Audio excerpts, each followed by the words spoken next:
Greetings, everyone. Thank you for joining us today. And we are going to be covering all the topics of events of the week. And I'm glad the connection seems to be slightly better today. It wasn't as bad as the last week's one.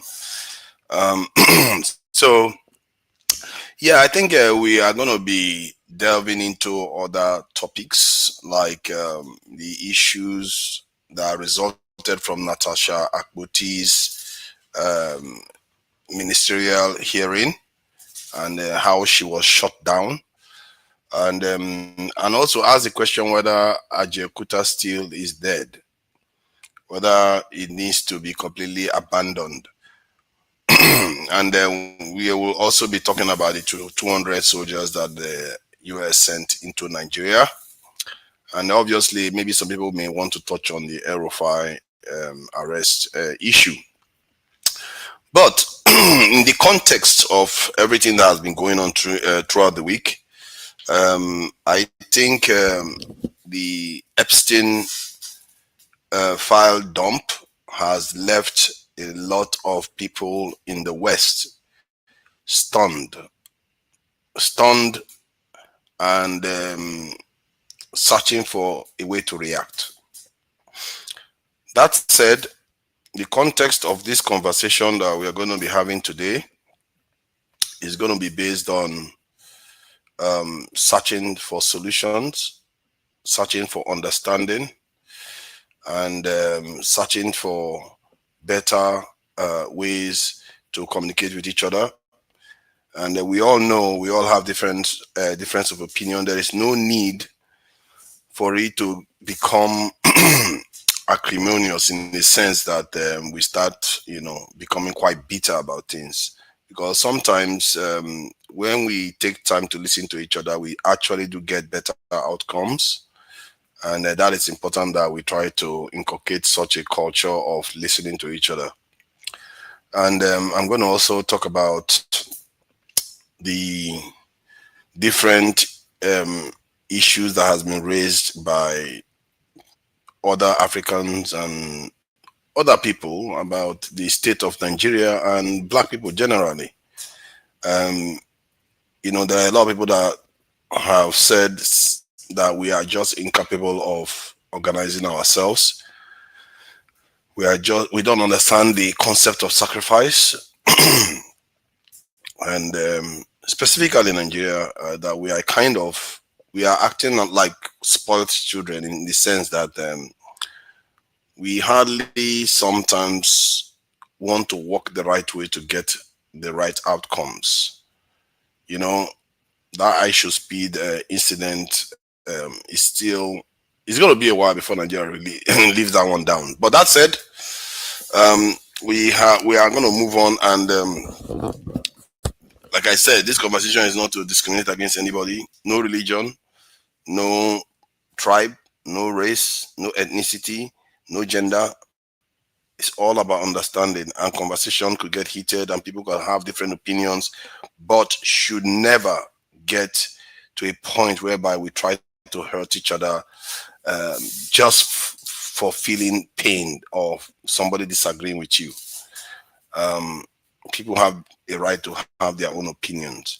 All right, so I'm going to start the week off. Today I was supposed to start with the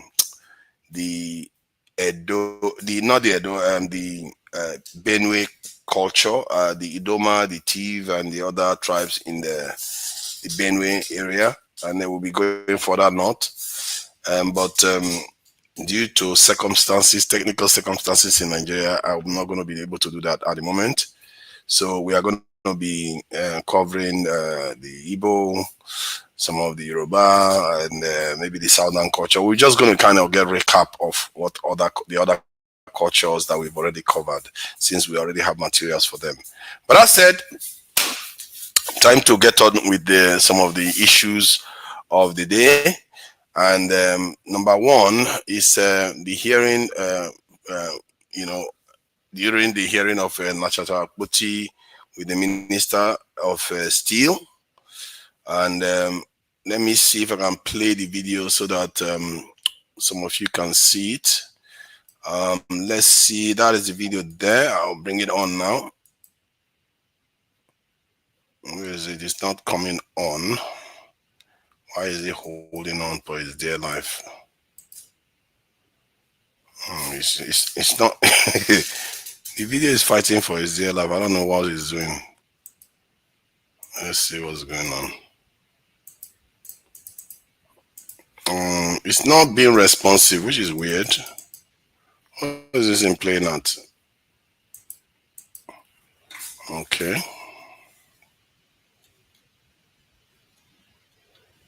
That's really strange.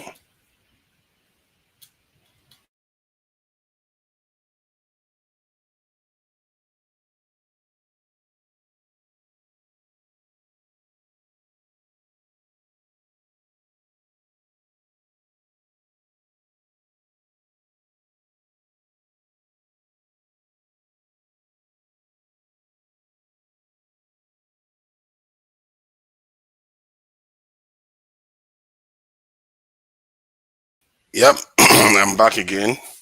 I think there was a glitch in the matrix, and let's see. Let's try that again and see if it will play. No, that's not it. That's it there. It's not allowing me to play it. I don't know why it's blocking it, but it's not blocking this one, which is strange. I was playing it all this while. It was working just fine. Okay, let's try that again. Let's just try that again. Yeah, that's it there. Yep, now it's working. Technical issues. That, please, do you mind if I do so? Distinguished, let us call it a No, close like for the minister. It's very important, When please. we come for investigative. No, Honorable Minister, please, I'd like to say this. Mr. Minister. No, please, do not hit the gavel. I still have something to say, and I think you should respect me enough. Please don't do that. I've given you respect. No, that's not Mr. it. Minister, your Mr. time Chairman. is up. Thank you. Then that's fine. You are, That's okay. you are I to think wait. you just Don't go respected with me it. more than enough. No, no, no. On this, no, you can't do this to me. You can't. You spoke It's up okay. enough to allow me to speak. I have something very vital to interface with the minister. And it doesn't matter if I've spoken once or twice. This is an interactive session. And you agreed that we have not met with the minister enough. Only God knows when next we are going to meet with him as a committee.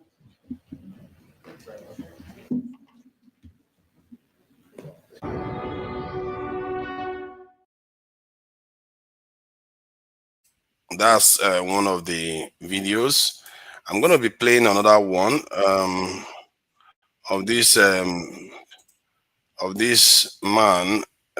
He tends to cover a lot of topics relating to Africans, and I'm going to play him a brief one, then play the cultural, songs of the different parts of Nigeria. Then when the people gather enough, because I'm just waiting for them to build up, and we are going to stick to 3 hours today. So if you want to join, make sure you join early, and let's try to keep our submissions as brief as possible so that we can go through a lot of different topics. You see what I mean? So that way we can cover more ground. All right, so now I'm going to play this guy, and then let's see. I don't know why I'm calling him a guy, really. It's a man that has taken time to do some work, though I disagree with some of his take, but it's all right. That is life. All right. So I'm going to play him now. I don't know why he's not coming on.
the development of Africans from childhood to adulthood and compare it to the experiences of people from Europe, North America, Korea, China, and Japan during the same stages. The challenges faced by Africans are cultural, not inherent. Africans have not developed a comprehensive understanding of the mathematics of setting up societal structures that benefit everyone. Black Africans tend to be self centered. They are often not raised to prioritize selflessness or charitable act for the betterment of their communities, towns, cities, or countries. This cultural backdrop may explain why altruism and philanthropy are less common in Africa.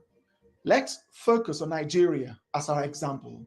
The reality in Nigeria is quite similar to that of Senegal, Kenya, or Angola, despite these countries being thousands of kilometers apart. It's fascinating how alike Black Africans are, which makes it perplexing to me why there is so much animosity between them. A child born in Nigeria is often given a foreign name and is taught that either Jesus or Muhammad is their savior or path to heaven. The parents typically have no plan or understanding of long-term employability, business opportunities, or income stability. They are often indifferent to the political climate, the state of the economy, or whether their environment is suitable for raising children. By the age of 5, the teachings of Jesus or Muhammad become central to that child's worldview. They attend church. So that is the initial presentation of what's that his name again? Bantu. The guy is very, very. I have to give it to him. He comes from a very bold point of view. He's not very apologetic about his opinions or his findings. I think he has a point.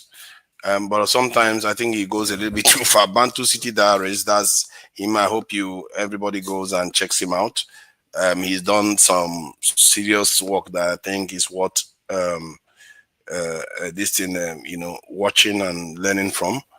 And obviously you're going to have your disagreements. So that is that. So, but in the meantime, I have to play some of our, regulars and welcome everybody in. I can see that some people are backstage. So let's just play. This one is from our Southeastern brothers in Nigeria. Let's play those.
Eluigwe sokwala no, Elijah sokwabia, Gideon sokwabia, Namu Abraham, Isaiah Onyamuma, Tito Putenken sokwabo, Anile sokwa.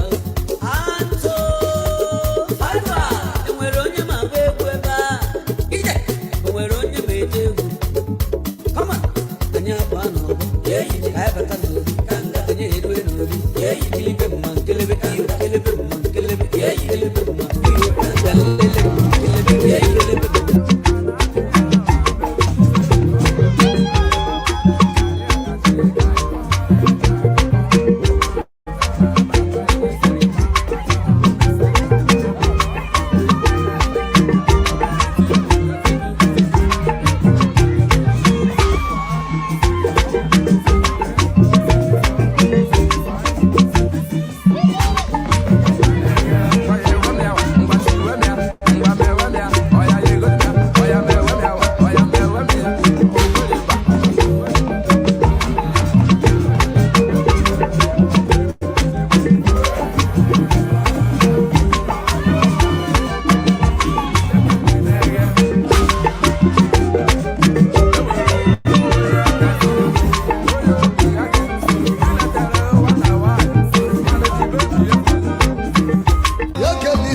Gentlemen, thank you for joining me today.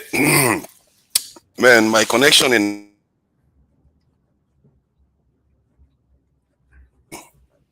is still very glitchy. Tim, take over. But it has improved. Take over. Leave this guy.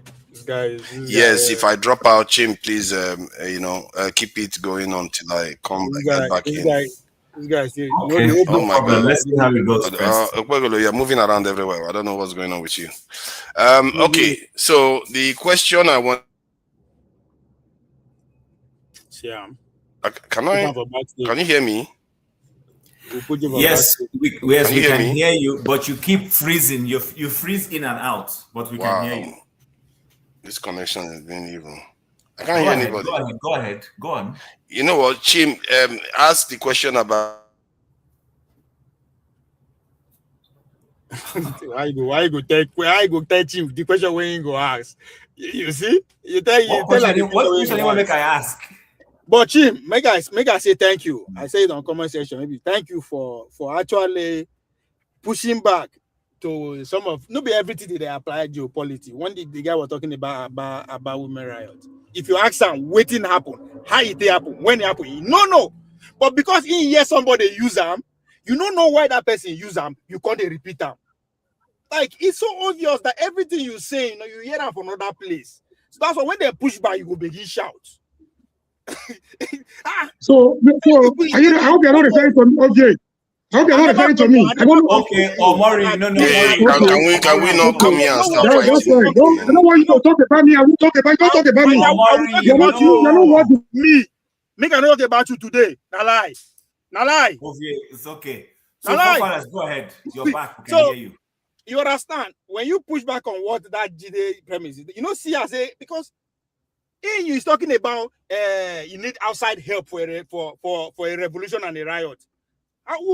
Where are the foreigners that help the about women people? Now Chinese people can't help them. I've been in Russia can't help the about women people. Like when people talk, they know they listen to themselves. Like these are events that happen in our lifetime. Nobody say far. When I say my lifetime, it's not far. It's less than 200 years ago. I can talk about what happened in 1776. What happened about my own. So when would they use an example at times? That's why even they pushed Nigeria back there. Do you know why so thing happened? Because understanding why it happened is very important before you know where that person where you hear for why in the talk. Just like the other video that two Nigeria play for you about that guy talking about Africa. The guy they open his mouth, they talk say African citizen doesn't know how they never figured out how to live in a city in a this. Are you expecting me to believe that kind of foolishness? Like, I mean, now person go tell you your own history. Talking about June 12 day here. You know far. Everybody where they're active in June 12, from the engine room to the charlatan on the street, they're still very much alive. So, Pablo, don't worry. Obviously, you know what? Let's so that we can help forefathers since he's having technical issues. I'm not sure. So we've discussed I'm trying to put together what topics we're discussing so that in case it goes off. Natasha listening because I think he played. Okay. For me, that's the most important thing. Yeah. So in discussing that Natasha thing, I think it would be best if we looked at it from forefathers. Are you back? Yeah, I think I'm back. I'm beginning to think that because of the background, this thing, it was requiring more bandwidth. You know, Nigeria internet, you have to make sure you minimize bandwidth you're using. How many devices are connected to the internet you are using is also important to check. Reduce if you have more than 2-3 devices connected to that internet, disconnect some. So like if I disconnect some, it tends to work better. Your phone is connected, your laptop is connected, other things are connected. Disconnect some. Focus on the device that you are using, just for you to be stable. Okay. I think it seems to be stable now. It was stable throughout when I was with Dr. Damages. For some weird reason, I came and everybody was on that one just fine. Okay, the question was about what the point Dexter raised when we played the video of Natasha Akpoti. And he was trying to accuse her of trying to kind of bring Ajeokuta still back online as if it's supposed to be about it. Because the land is there. It's not only about the machines that builds or actually processes the iron ore. It's also about the space. Why go somewhere else to go and build when you can still build it there? You can do away with the Russian older machinery and replace it with a new one. So I don't know why he felt so strongly about it. He made an argument about 30% efficiency, kind of. So I'm not sure what that point is. I hope he comes back and try to justify that claim. So, but from your point of view, you misunderstood him. Do you mind if I just put some context what did he to say? what he was saying? Please go ahead. I would like to understand. All right. So Dexter is not saying pushing Ajeokuta is wrong. What he's saying is that first and foremost, Ajeokuta as is right now is outdated. We haven't improved that policy and that plan. We're still running on something that is defective. That's one. Two, he now brought which I have seen in other places, but I'm trying not to because of all this constant ethnic thing. The original site for Ajeokuta was actually somewhere in Anambra State. It was Moritala's government, as an aftermath of the Nigerian Civil War, that decided to move it away from that place and move it to Ajeokuta. Now, because why it was placed in that Anambra place in the first instance is because of the gas reserves that thing was supposed to need. But as with everything that we have done in Nigeria, Nigeria, because of our penchant for ethnicity, penchant for religious things, and we always shoot ourselves on the foot. Now, so what he's saying is that we need to go back to the drawing board. He's not saying, he's supporting the fact that it is wrong to shut the woman down. The woman should actually make her views. However, that project is what he's speaking, that the project in itself is already dead on arrival, that we need to go back and revisit it as is. He will come here and defend himself, but I understand where he's coming from. So, but you said something about gas in the southeast. Why does Ajeokuta still require the gas? In terms of based on where it is, would that not mean that you take it to the south too? The furnace that is needed there needs constant gas to be able to fuel it, and that gas is not sitting in Ajeokuta, and doesn't have enough of it. That's the point he's making. And then why was it not placed in the south where there's more gas? I just said that. I said, okay. Are you saying some people played it to put it in south, other people played them to put it in the north central? Forward is a fact. Ajeokuta was the concept of that steel was supposed to be in Anambra State, not in Ajeokuta, which is in Kogi State today.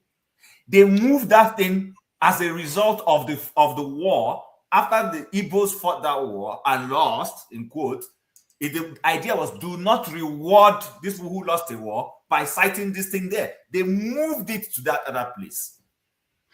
Okay, but the reason why it was put there, who chose it? Was it not southeastern leader that chose it? Because no, you said they moved it. I'm talking about the person that chose that location in the first place. Which location? To build it. The southeast now as a location to build it initially. No, it was. Remember, we were running okay. So, in fairness to Tafawa Balewa's government, but you know that they were back in those days. They were doing coalitions, so they sat down. They know where the truth. Okay, this thing should be cited here, but it was not cited. They didn't build it, and then that civilian government went off, and eventually, by the time the government came around to do it, Murtala Mohammed was in office. To start that project, he now refused and said, "Move that thing out of that place." That's the point Dexter was trying to tell you. Yeah, but you can argue that same project initially was put there because of politics again in Nigeria, or tribalism in Nigeria. Because if you're looking for somewhere there is gas and where it can be exported fastest, if you want to be able to export that steel, you place it in the south where there is gas, there's crude, there's all the energy you need, you have it there. So, but it was placed there again. You see what I mean? Where this thing was supposed to be placed is somewhere in Onitsha. Is Onitsha not close to the south? Is Asaba not south? Why don't you the Kwa? Why don't you the Kwa? Why? You see, the point I'm making is that you're accusing them of doing something that maybe that was already done in the first place by others. Let me see. There's okay. He's here. Let him defend himself. Let me just say something. It's one of the biggest misconceptions about Nigeria is that one, we don't actually study the geography of Nigeria before we talk about it. We talk about it from misconceptions. Forefathers, do you know that you can actually run a maritime route from Sokoto down to the Atlantic Ocean in Nigeria? Yes, I'm aware. Good. Yeah. So the idea of maritime that we think maritime is all about is because it must be down south, maybe in Bayelsa or Calabar no. As long as you have a maritime route and you can create a proper draft for ships to pass through. Look, forefathers, Nigeria is missing out on opportunities. People go on cruise. They are in the UK. People go on cruise from the UK to France and pay a lot of money. If you go on a cruise from Lokoja to the Atlantic, it's longer than what you take from UK to France. That's money. So the idea of Ajeokuta was on a show recently. I think sometime last year. Do you know that what you call Indorama today? Where was the original site? Indorama. Do you know in the master plan? You see, the truth about this, it's like when they say, "Are you on the seat of the table? Are you on the table when they are making decisions?" The original site for Indorama, Element Petrochemical, was at their state. Forefathers, before was the original boundary for Port Harcourt? You were a Port Harcourt guy. Where is the original boundary for Port Harcourt? I'm not exactly sure, but from what I know of Port Harcourt, by the time you go to presidential and you start heading to mile 3, you begin to leave. When you get to mile 3, you begin to leave Port Harcourt. No, Papa, let me help you. See, if you know Port Harcourt very well, you know LMA Junction. You know LMA Junction. Yes. You know that roundabout there. If you drive forward, as if you are when they say you are going to Aba, you will hit Intel's camp by your left. Okay? By your right, you will hit a hotel owned by Patience Jonathan. If you go less than 1 kilometer forward, there's what they call the former toll gate. That was the original boundary for Port Harcourt. Port Harcourt stopped there. From going over, that was Aba. That was Abia State. The original plan for Indorama was actually based in Abia State. It's politics that moved it out of there. So I'm not saying these things to feel sympathy. Okay? I'm not okay. The place you are talking about, is it after Bori Camp? Is it after Bori Camp? The place you're talking about? Bori Camp is Rumokoro now. That is called Port Harcourt. I'm talking about when you. I thought of element. Okay, then I will agree with you now. If it is further, then I agree with you. The point I'm trying to make here is this. You see, forefathers, there are two things. When you are citing a factory for something, you want to be proximity to raw materials, so you don't have to transfer it too far. Kogi State has raw materials, has iron ore, okay? But like I told you, the iron ore in Nigeria is below 50%, okay? Second thing is the source of running that factory. So you want raw materials, 1. You want the source to run that factory, 2. You want them to be in close proximity. Kogi State and Anambra State are in close proximity. Anambra State has the largest gas reserve in Nigeria. Anambra State has the largest gas reserve in Nigeria. So it was very easy. Now, you want to run a factory that you want to put the furnace on and you want it running. What you need is the gas to run that plant. You can actually put a train to be bringing the iron ore for you constantly. For some good reason, fine, they chose it in Kogi State. But my point about that Ajeokuta steel is that right now, anybody pushing the idea of Ajeokuta steel, if you are not, look, except they want to dismember it and build a new one. But you see that old technology, it's just like the Port Harcourt refinery. If government, if Ajeokuta steel works tomorrow, it will be draining Nigeria's resources. It will be, because the amount of money you will pay to upgrade the iron ore, you will import it. Think about the logistics. To do all that, what will you gain? It's better you just build a new hybrid refinery, a new hybrid plant that can help you. Yeah, but okay, I agree with you with that point. But your disagreement with your dismissal of the appeal of Natasha Akpoti included that part. She could have been looking at ways to modernize the processors so that it doesn't use the old technology. Natasha Akpoti is chasing optics. Look, I like Natasha Akpoti. I don't have anything against her. You see, that's why I say forefathers. It's like me giving what Natasha Akpoti is doing. Natasha Akpoti holds a Nokia 3310. Okay? And she wants to make a call with a Nokia, but my dear, smartphones are available. And she's making the argument, and she wants to buy a Nokia 3310 for the same price of an iPhone 17. Does it make sense? That's what she's doing. That's what she's doing with Ajeokuta. I want to revive it. You want to revive the Nokia 3310. My dear, there is iPhone 17. There is not going to be. Hold on. That is not fair. What you are saying is not fair. She's not saying she wants the old technology. She's not saying she wanted the old, because if that was the case, then maybe you have a valid argument. But you've not bothered to listen to her argument and you just dismissing it. Natasha has always said one thing, that all you need to do to start manufacturing the Ajeokuta steel is to Ajeokuta is like 98% complete. That all you need to do is put on the furnace.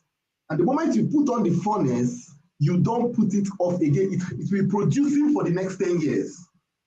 Now, why I told you that where people don't really understand, when they say put on furnace, people think that once you put the furnace on, it will just be burning. No, before you put that furnace on, you have to guarantee that gas will go there. Because if the gas pressure drop, you can't. So that the idea of that plant is that the moment you put it on, you can't put it off. So you must guarantee that throughout the lifespan of that 10 years, you are not going to experience any shortage. That gas will be going there, guaranteed. Can Nigeria guarantee it? Yeah, Nigeria has been selling crude oil every day. No, forefathers. I'm talking about making sure that look. Example: if to get to Ajeokuta still, gas must be moving at a pressure of 50 psi. Guarantee that that furnace will run. Can Nigeria guarantee that gas will be moving there at 50 psi for the next 10 years? Do we have to guarantee it? I think if they wanted to do it, I think they can do it because you can have backup. Forefathers, see, how old is democracy in Nigeria? How old is democracy in Nigeria? You can't. So, and where was Ajeokuta built? So you look. Let us look. We have logistics issues. Look. Just one. You know what it means? That it's not like crude oil where you are pumping the crude oil. Think about this way: you are pumping crude oil into an offshore vessel, and you need to pump at, let's say, 100 psi. The thing drops. Bam, they'll say, the thing has dropped. The vessel, that means the vessel that was supposed to leave after 4 days will now leave after 7 days. You can keep pumping. That's not how that Ajeokuta plant is going to work. If you are supposed to be sending gas there at 50 psi, you can't drop it. Okay, but that is with the old technology now. But you should be arguing for, okay, we still have the land, we still have the space, we still have the living quarters, we still have everything. Let's just modernize it so it's not like that. It has a lot more flexibility. You can argue for that. Forefathers, it's okay what you're saying. It looks good on paper. It's just like the old Port Harcourt refinery and the new Port Harcourt refinery. If you say you want to, why do you think people say why do you think investors say they didn't want to touch Nigerian refinery? You literally tear it down. You literally have to build a new one.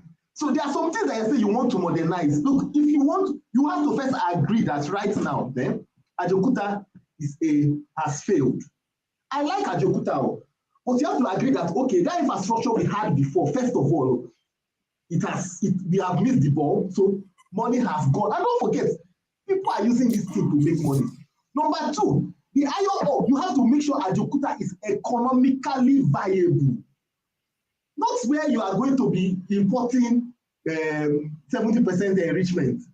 How will you do that? The iron ore you are having is 30%. You know that if the richest iron ore we have in Nigeria is even located in Zamfara, which is around 51%, just roughly about that.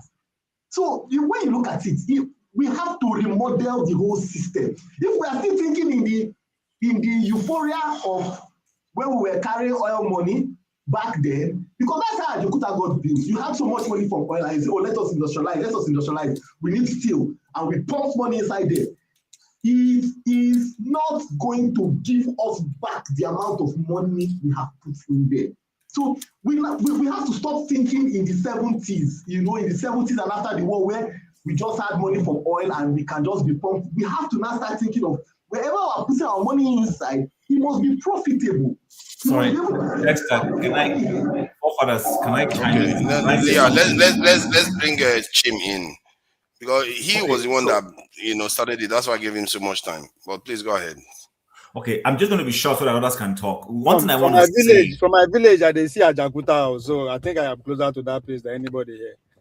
Okay, so one thing I just want to say is this: our leaders need to get serious, get patriotic, and genuinely want to see Nigeria progress. Right now, the kinds of people who live in Nigeria, their mindset is a problem for me. Let me just say this. Listen, we have enough resources to jumpstart any other dormant area of our economy right now. I'll give you an instance. Our agricultural sector, the funds coming from it was supposed to be used to jumpstart oil, which we did to an extent.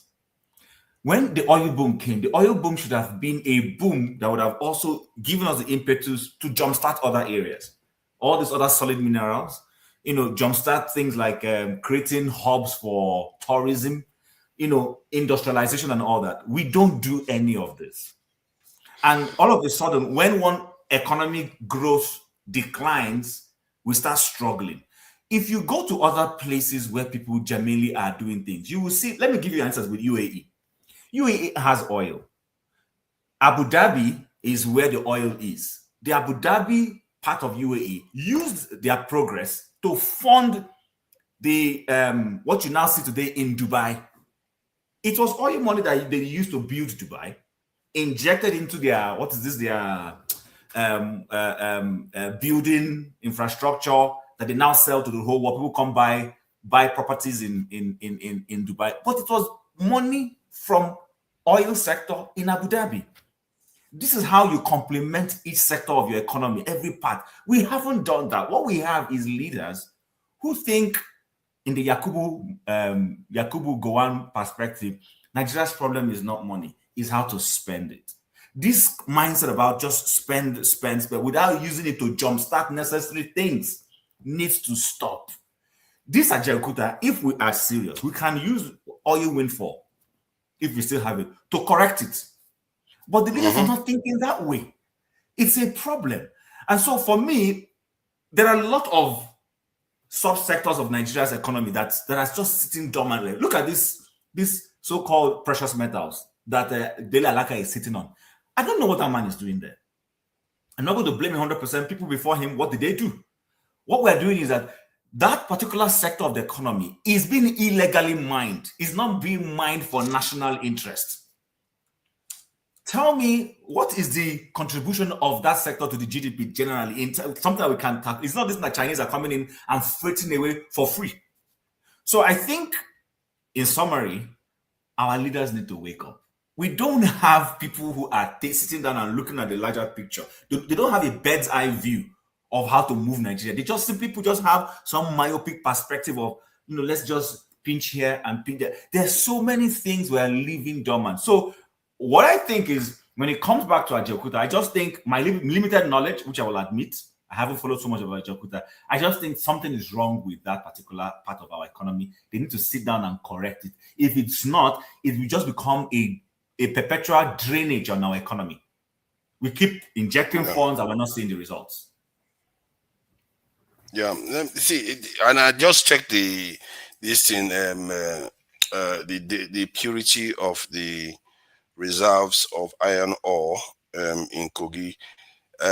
But Dexter, if I had told you that they had higher purity and also vastly more reserve of gas, of iron ore, would that change your opinion about the situation? So they have vastly more iron ore and 48%, 47% purity. You're looking at the upper limit. Stop looking at the upper limit. They always give you a range. The minimum limit is 60. The minimum limit is 36. Good. And yes, for the one in Anambra is showing 21 to 64% purity. If you listen to my argument was not that it was in Anambra because of the iron ore there. First of all, the iron ore in Nigeria is, whether anywhere it is, you have to enrich it. So even before you say you want to progress in that thing, you have to really do a value engineering to make sure you're getting value out of it. But the way you're looking at it, don't be looking at the upper limit. Because when they tell you 36 to 48, the 48% might actually be 2% of the ore. Okay. Yeah, but hold on. Now, let me, because I also checked based on reserve quantity. The 1,159 million tons, which is billion tons, is 47.6% purity, and it's about 200 million tons that is 36% purity. So the vastly more. It has higher purity than the other ones. That's why I actually checked for the reserve quantity. That said, like I said, we are all in agreement that maybe they should modernize it, because instead of wasting all that land, and maybe they should sell it too. Not maybe. The government is not. Nigeria has proven that they cannot run anything. They should just sell it to a private listing. Dangote was thinking about it. Within 2 weeks, he changed his mind very quickly. I don't know whether somebody had told him you are stretching your hands too far or whatever, they threatened him. I don't know. He just backed off quickly. He's not going to touch it anymore. The Nigerian government wants to sell it. Yes. Greetings, everyone. Sorry, I'm just, you hit a point when you said that the Nigerian government is not proficient in running ventures like this, and I think that is a critical point, because if you look at Delta Steel, Alaja, look at Ajeokuta, look at Oshobo Steel Rolling Mill, it's all the same story. If you go and check now, you find out that some of them, are almost moribund. So the point is that for projects like this, the plan, the projection is good, the vision is good, the planning is good, what it intends to do for Nigeria is good. But at some point, these things become political, and that's what kills this whole noble project. I think that if you look at, apart from the steel industry, if you look at, there's politics inciting, there's politics in terms of the technocrats that you need to drive, these projects efficiently. And then, of course, there's corruption even in the funds that is released, and then sometimes you have politics in technical partners who, associate with you to be able to, get this project on stream. So, but usually, if you look at Dangote, you look at the time frame that it took Dangote to be able, to build up that factory, and you look at the kind of, in fact, Dangote ensured that some of his own technical staff are involved actively in the building, in the construction of the Dangote refinery. Okay, and there's a projection, apart from technical partners, that also bought into it. So because the intention is for profit, you can't loan money and then you employ people who will run it aground and you'll not be able to pay. It's not done. But when it comes to government projects, the whole idea, the vision, is not about getting this thing off stream and making profit. The whole idea is to make 10% or 20%, as it may be, or to politicize it. And that's the problem here. It's not, and this Ajeokuta thing has been on there for years. And all the money is you want to sit down and say, how much have you put into Ajeokuta still, and how much have you realized in this project? Up till today, the same issue that we're still talking about. These things are not producing steel. They are not helping the industry, as planned, as envisioned. So they can't. The same thing with the refineries.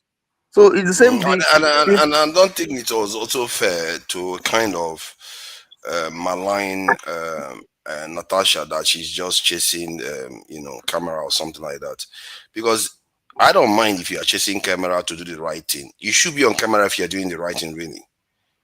You want the people to be chasing the camera. No, I don't know.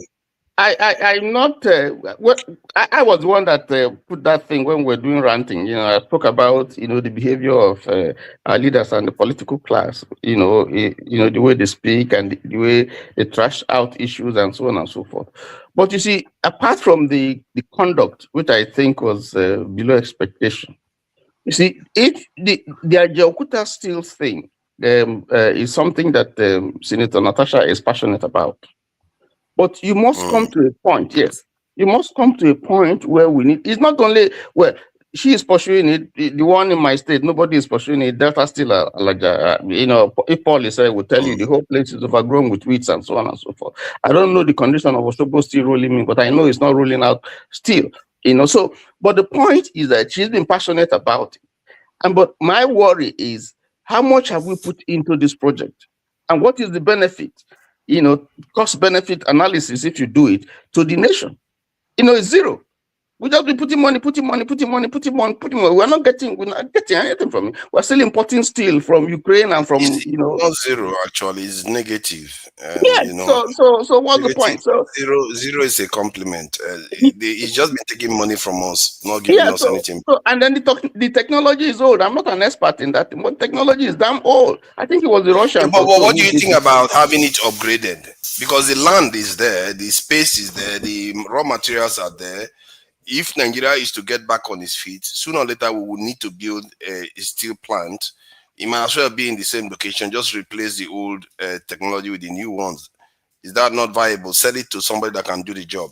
Definitely not the Nigerian government. Well, forefathers, let me tell you what is happening in Nigeria. The extent of corruption is so deep. You see, the rail lines, for instance, that we applaud, and the kind of coaches that they bring, these are coaches that some of them they've been thrown away, that they are no longer being used. Modern technology now doesn't require such elaborate edifice. It's based on high-tech technology that doesn't require some of this old.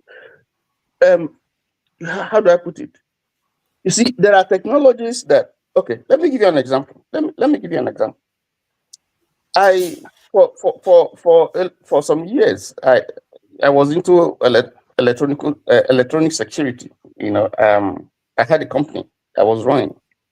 And when this whole thing about Boko Haram started, my company was one of those that started investing, supplying and installing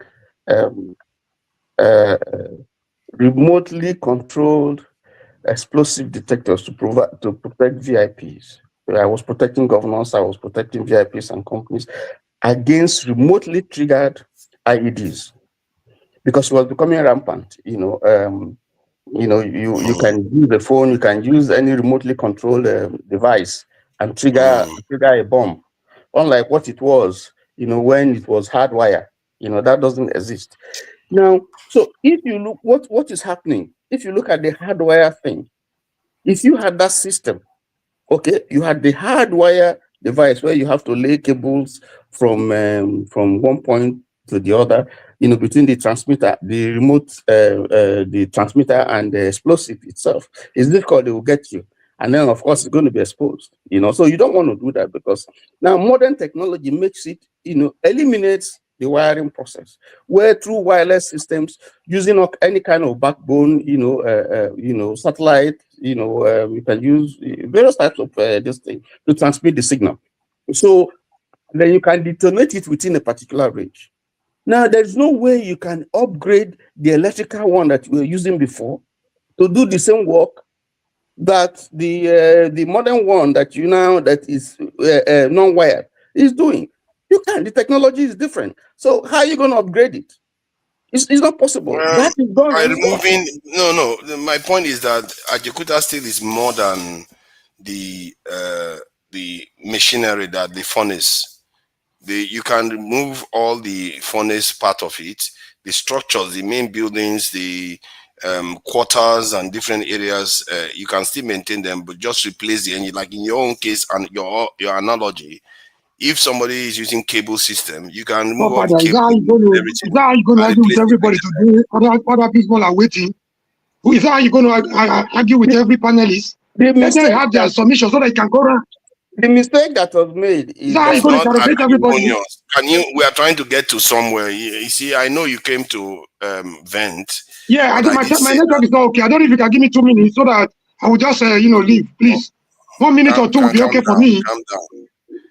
Just one more thing. The mistake that was made is that the research, your R&D, which is supposed to be up and running, is supposed to be a principal actor in the design and everything about this project. If you had them on ground, then some of the problems that we're dealing with will not happen. You have project development is moribund. These furnaces and all those things that you require, it can be done there if the research, if those people were involved, in actual, implementation of those. Now you are going to go back to USSR or whoever it is that did it and so on, and you want to do a turnaround and all that kind of, that's absolute crap, because it will never work, and has never Nobody worked. is talking about turnaround. I don't know why we are fixed. It's like we just want to kill it. And what do you want to do? Just throw everything away into the listen so we lose more money? Sell it off. It's crap. Sell it off and Yeah, start but something. we're already in agreement with that. If you sold it to me right now, that's exactly what I would do. If somebody sell it to me, I will remove all the this in old stuff and replace it with the new ones. That's exactly what I would do. But I said, let me bring Murray. Look at that. After all the this thing, let's bring Okpara. Okpara is raising his hand. Hey, let's. I think I will just let you go through this Ajeokuta one. Then let's see if we can move on to more. Listen, you can also comment on with the treatment that they gave Natasha. I must say there was something Natasha did at the end that I felt she didn't need to do. If I was her, I would just say, I'm here to represent my constituency and I'm here to ask questions. Don't make it about yourself by saying you are disrespecting me and stuff like that, because she's a senator representing her people. And that's, if I was her, that's the language I would use. But I think she's a hot-tempered person. She gets very hot very quickly. Especially, I guess I know I'm also like that, so it's all right. So she gets hot-tempered. That's not good. But I really wish she used her constituency instead of you insulted me and stuff like that. So what do you make of the exchange between Natasha Akpoti and the Minister of Steel? And is Ajeokuta still dead? Mazina, because your baby, the white baby and organic, or if not, I will not allow you go before me. Because unlike two Nigerians are fake, or your own original, so you can go. The original one, no. Yeah. Good evening, forefathers, Chim, Opabalo, and my brother, all of you, Tony, and the rest. Good evening from here. Oh, sorry, good afternoon from here. It's afternoon from where I'm in Minnesota. I watched that briefly.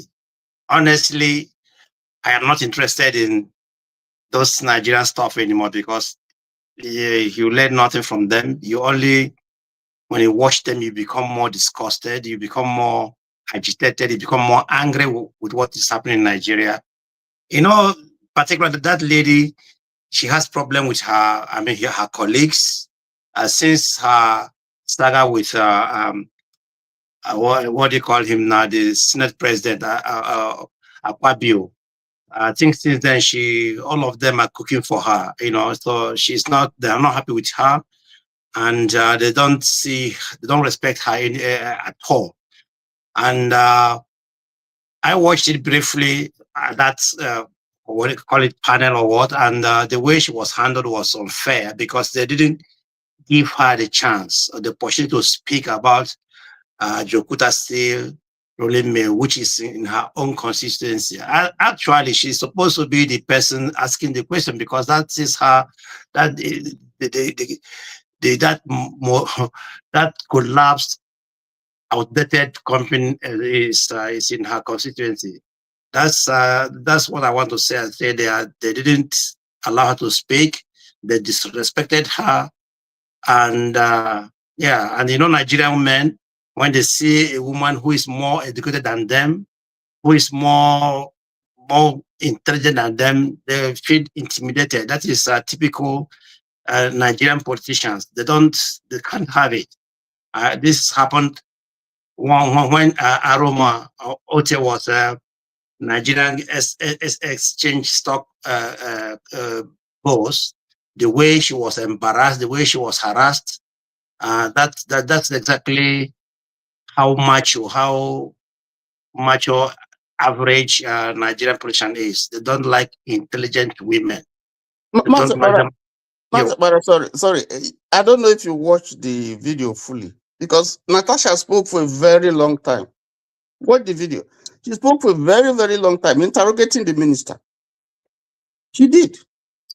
Yeah, actually, I said I didn't watch it very fully, but the way the portion I watched, I saw her. She was very angry that she was not given time to talk, to ask questions. That's, I said from the one that I didn't watch the full clip. But She's the press that is causing this nonsense because she's. it, If you watch the video, she really drilled the minister. She did, and that's No, why. I don't think she's saying that she wasn't allowed to talk. I think she alluded to it even in her statement that that this is an interactive session that she is supposed to be able to question him, and she did beg the guy to wait just to ask one question, but the guy refused. exactly. So exactly. And when the chairman of the committee was, she begged him, and he said no, and that's what escalated the whole thing. But I mean, what I know that is that this lady has problem with her colleagues. They don't like her, and she doesn't like them. So that's my own opinion. And coming to this Ajeokuta still rolling mill, forefathers, what does anything work in Nigeria? Mostly, I mean, a public company or public, institution. Which one works? So spending money trying to revive it, for me, it is a waste of time. It is a waste of resources. My own suggestion is that they should sell it to a private, company or a private person, and their hands off that place, because putting more money there is like putting more money in. Some people have said it here too. Putting more money on what they call all the refineries in Kaduna, in One, and Warri. It doesn't make any sense. It doesn't bring anything. This thing is not viable. Those things are not viable. Government cannot, operate those things because government is too corrupt. The whole thing that kill those things are corruption. Remove corruption from those things, they work. Because in other countries, governments have working companies, running companies, and they are working efficiently. Look at Brazil, look at Saudi Arabia, look at Malaysia, all of Indonesia. They have refineries that work. But it come to Nigeria, it's not working. Only Dangote is working now, and then we know what Nigerians are buying fuel as we speak, which is supposed not to be so. We're supposed to buy fuel very, very cheap. But we are not, because of one person is controlling the market, because government refused to make the ones working. So I believe that government should take off their hands from that Ajeokuta, sell it and scrap it, because that Ajeokuta has taken too much money. We're talking about billions of dollars, and it's not working. And as we speak, there's still some staff being paid. They are doing nothing. They are doing nothing, and government is paying them, paying their pension, paying everything, while this company never work. Let us scrap it. Let us sell it and forget about it. Thank you. Thank you. Yeah, I agree that they should privatize it. I think there is a private company out there. If you give them all that real estate and you give them all that, buildings and everything, they can hollow out the engine and put new ones and start making money. And that's the beauty of privatization. They don't go for election. There's no election cycles. They have an incentive to succeed. They want to get dividends. So government has proven that they can't do anything. I think that's what seems to be coming true. Tiger in the city, and Okpegolo. Okpegolo has been very patient and very generous to everybody. I hope, because Tiger has already put it in the chat that I abandoned him in code violation, and I'm trying to sidetrack it. So, Tiger, what do you make of this topic? Ajeokuta still, Naturalized Akpoti. As a matter of fact, Naturalized Akpoti a little bit is coming across a little bit. I like her stand and everything that she's doing, but she needs to rein it back a little bit in terms of putting her people first, in terms of saying, okay, I'm representing. No, it's not necessarily about her. And I can understand her frustration, because why should they not hate her anyway? Because all the rest are useless bunch of people that want to betray their country and betray their constituents constantly. How many of them are doing the job that the constituents ask them to go and do? Even while she's been suspended, if they told you how many things she has done, the question is, where did she get the money to do all those things? That's what people keep asking. But according to her, she said, they give us money. Why are the other people not doing the same thing with the same money that they give them? So I don't expect her to get along with crazy people that just like to buy foreign cars and spending money, getting them money in the envelope. Whenever they want to go on any break, they send money to the account and they sell the country out. No, I don't need her getting along with that. I need more people like her getting in there and challenging the status quo, because that's what we want. Is that not what we all are arguing here, talking about here all the time? I don't care about what they do to her. I just want her to carry on doing what she's doing. Yeah, go ahead. Have you seen the estate of Natasha? Oh yeah, I gather that she's doing very well for herself. If you see her estate, see, I'm not here. I'm not here estate watching and pocket watching somebody's success. They are all thieves. All of them. Hold on. Thief, see, there is a difference between thieves. Thief that decides to rob you dry is different from the one that's decided to leave you with a few things. This one, that she is doing better than the others. She's not ignoring her constituents. She's not stealing the money that they give them in the Senate. She's trying to represent the people. She's let's put it this way, she has a higher standard of delivery. Why would you not elevate that one? You want to elevate the useless ones that go there and forget that people? That's what I mean by Nigeria don't have heroes. Because all the ones we have, we keep saying, oh, they are not perfect. You are not expecting to be perfect. But until somebody better than her shows up, you have to hold her up so that we produce more like that. That's how I see it. I don't see anything wrong with what she's doing. The only criticism is, okay, in this last incident, maybe she should have made it more about her people. And from what you said, Tony, she has already had her say, so it's not the end of the world from that point of view. But I do like the fact that she's bringing that issue up. Let me just share one link. So one link about Nigeria in terms of nuclear. I thought you said I should talk. Then you go on ranting. You did the comprehension and the summary. Then we should go home for fun. Okay, then. Okay. Go ahead. Okay. So what do you make of it? Okay. Natasha, is that her name? Natasha, yeah? Yeah, Natasha Akpoti. Oh, Natasha. Otwaga. Okay, I know. She's kind of senator or House of Rep, we should all admit, because we want her to put in a fight, right? And the conviction is not coming. No one has given us proper reason why Ajeokuta still cannot come to life again.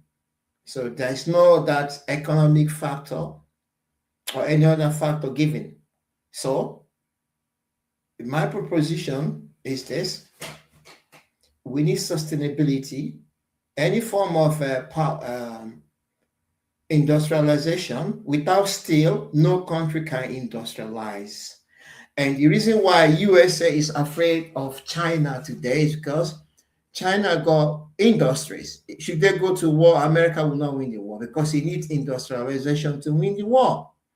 That's why USA was able to defeat Germany, and that's why Russia was able to defeat Germany as well, because they were highly industrialized. So without industrialization, you cannot. And now, pertaining to Dangote, as the reason why Dangote may not likely buy that plant, because why? It will cost money to rejuvenate it, and two, steel is cheap in the market. If you check the price of steel, they are not that expensive. China has flooded the market with cheap steel. Even though in UK here, they're having problem. Two companies have bought over the UK steel here and they're having problem. And invariably, in the end, the UK government went and bought it over from them, supported them with £500 million. So we need all types of energy. We need all types. Why did the UK government support them? Because they're out of money. They are not making profit. And they start laying off said staff. It's a strategic industry that they cannot. Yeah, because it's strategic, yes. And also they want to keep the workforce as well. And it's also part of UK tradition to have this steel. So imagine importing steel from Russia, what that would have done to their economy. However, we need all types of energy in Nigeria. Coal, Australia is using coal. Poland is using coal, right? In some places they are using biomass, right? In some places they are using gas. Nigeria have this, all these mineral resources or earth resources. So I think we can do better. For me, Natasha, I see she's a strong woman, and that's kind of person we should encourage in this country. People who need to ask questions. At least the chairman of the meeting of the host should have given her the 2 minutes. She only asked for extra 2 minutes. And let her lay down her plans. But because that's what it's a Senate committee, right? It's a committee. Committees are there to discuss many things. So if you watch many countries, they never say, oh, time is gone. They do it, if not the late hours. They keep going on until they are satisfied, then they call it quit. But you can see from the host of the meeting, the chairman, never said we're going to hold this thing for 5 hours, 2 hours, then we adjourn it. At least I should have been an adjournment of the meeting. So I will draw a conclusion to that. Thank you for that, gentlemen. I really appreciate your, succinct and brief submission. The more I think about it, the more I'm beginning to think maybe she shouldn't have done what she did, even if I think she's right to do it. Because sometimes when you are dealing with people, you don't want to always antagonize them all the time. You might be able to play them and get certain things from them. Because she's spoken already, so they didn't give you extra to me. So what? Find other ways to catch them out and get what you need from them. So maybe my point is that she shouldn't have to always fight constantly against them. They are corrupt. What you should be doing is setting good example. Because if some other person want to ask question and they refuse, should that person start complaining and start challenging the house? Because there has to be rules. If the chair says don't talk, don't talk. It's unfair. It may seem unfair. People will see it and they might be the one to fight for you. But she shouldn't have to be saying you disrespect me, not even her constituent, me. That's what I seem a little bit unsimilar. And Nigeria always has to make people become egotistical. I can understand the pressures that she's under, but in terms of her performance, I can't fault her right now compared to others. Let me bring Ogbegolo on. Ogbegolo was very, very hot in the last session, and at the end, when Omori put his feet to the fire and wanted to bury him and his traditions.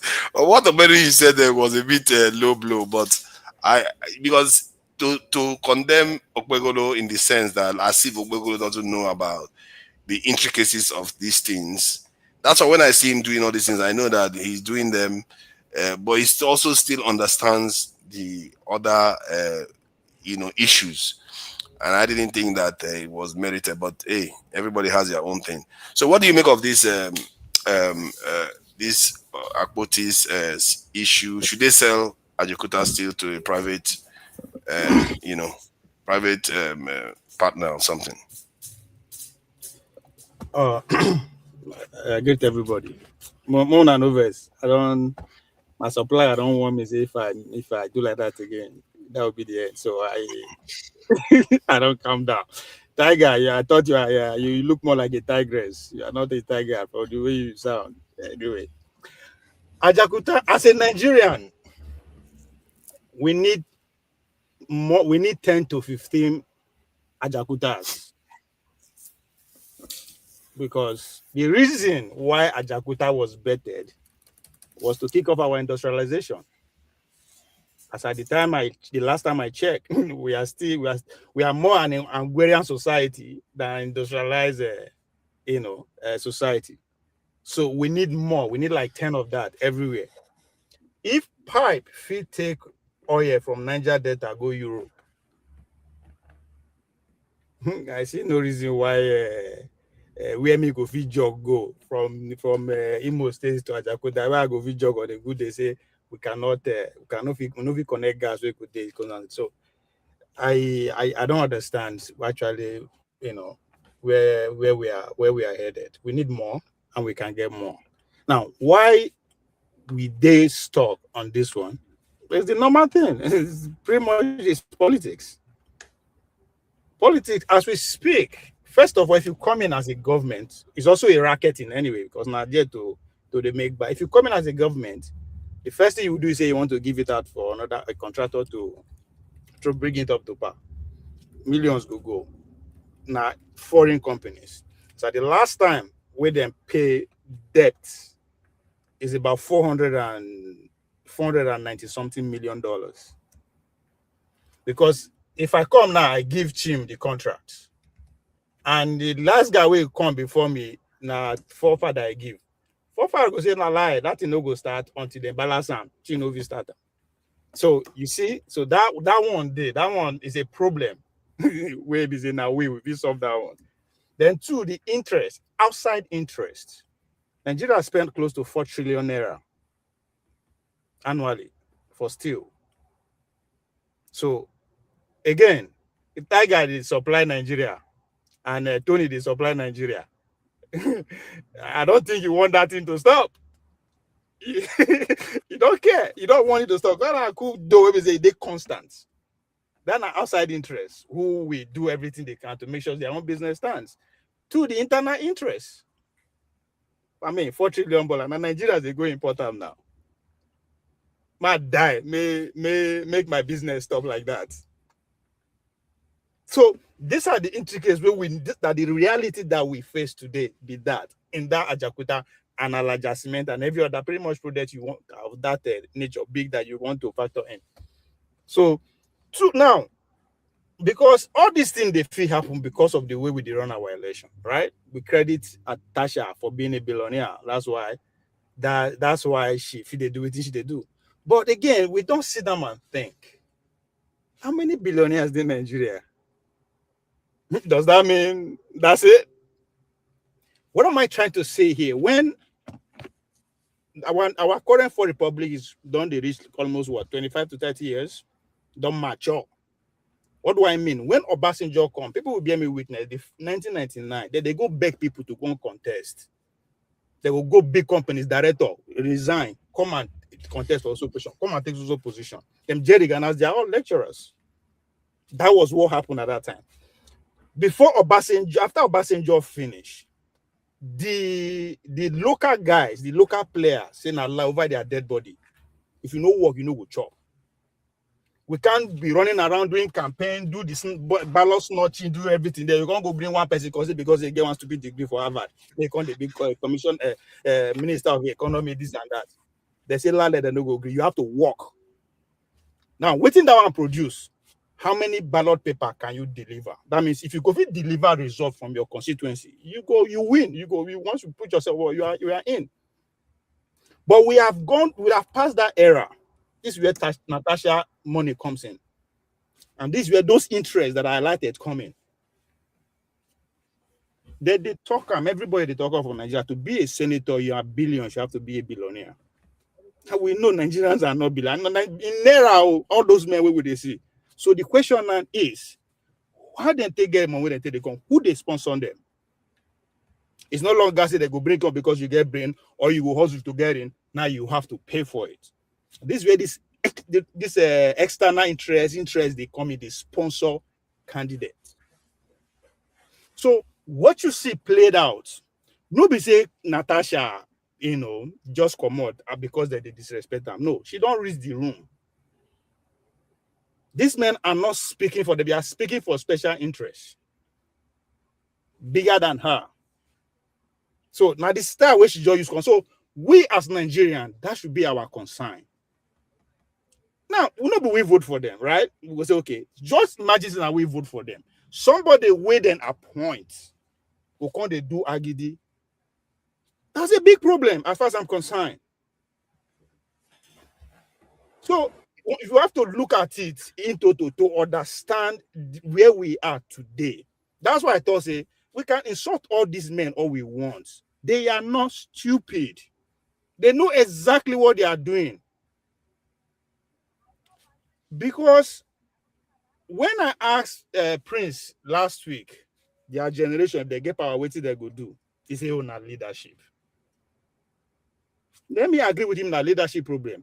But the leadership no be upward. The upward leadership, the political architecture, these men, as you see them, it is working to the maximum. That's exactly how the system is built to work.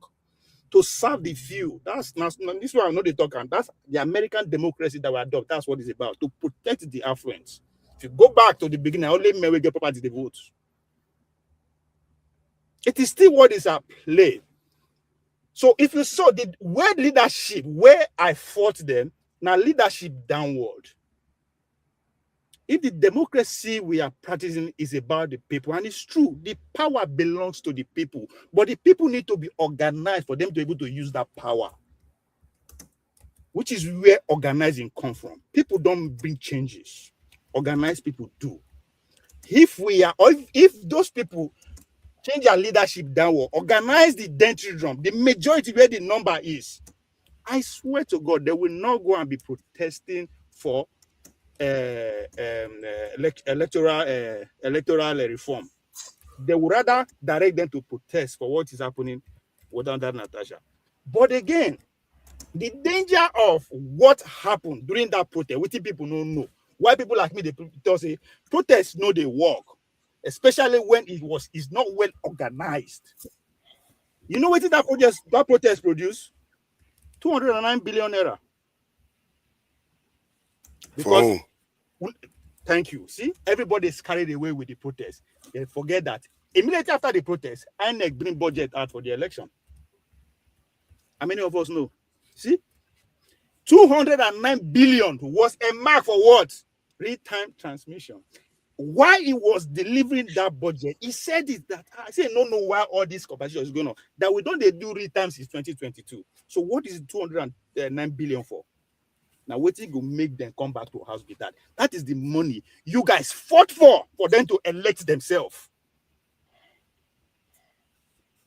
So that's what organizing is about, because not be everybody where they switch, they shout. Some people suppose they back, they think. You give them 209 billion, you think they don't go come back? Because again, we forget this same thing we do in 2022. This same cry. And I made all this in there. We did it.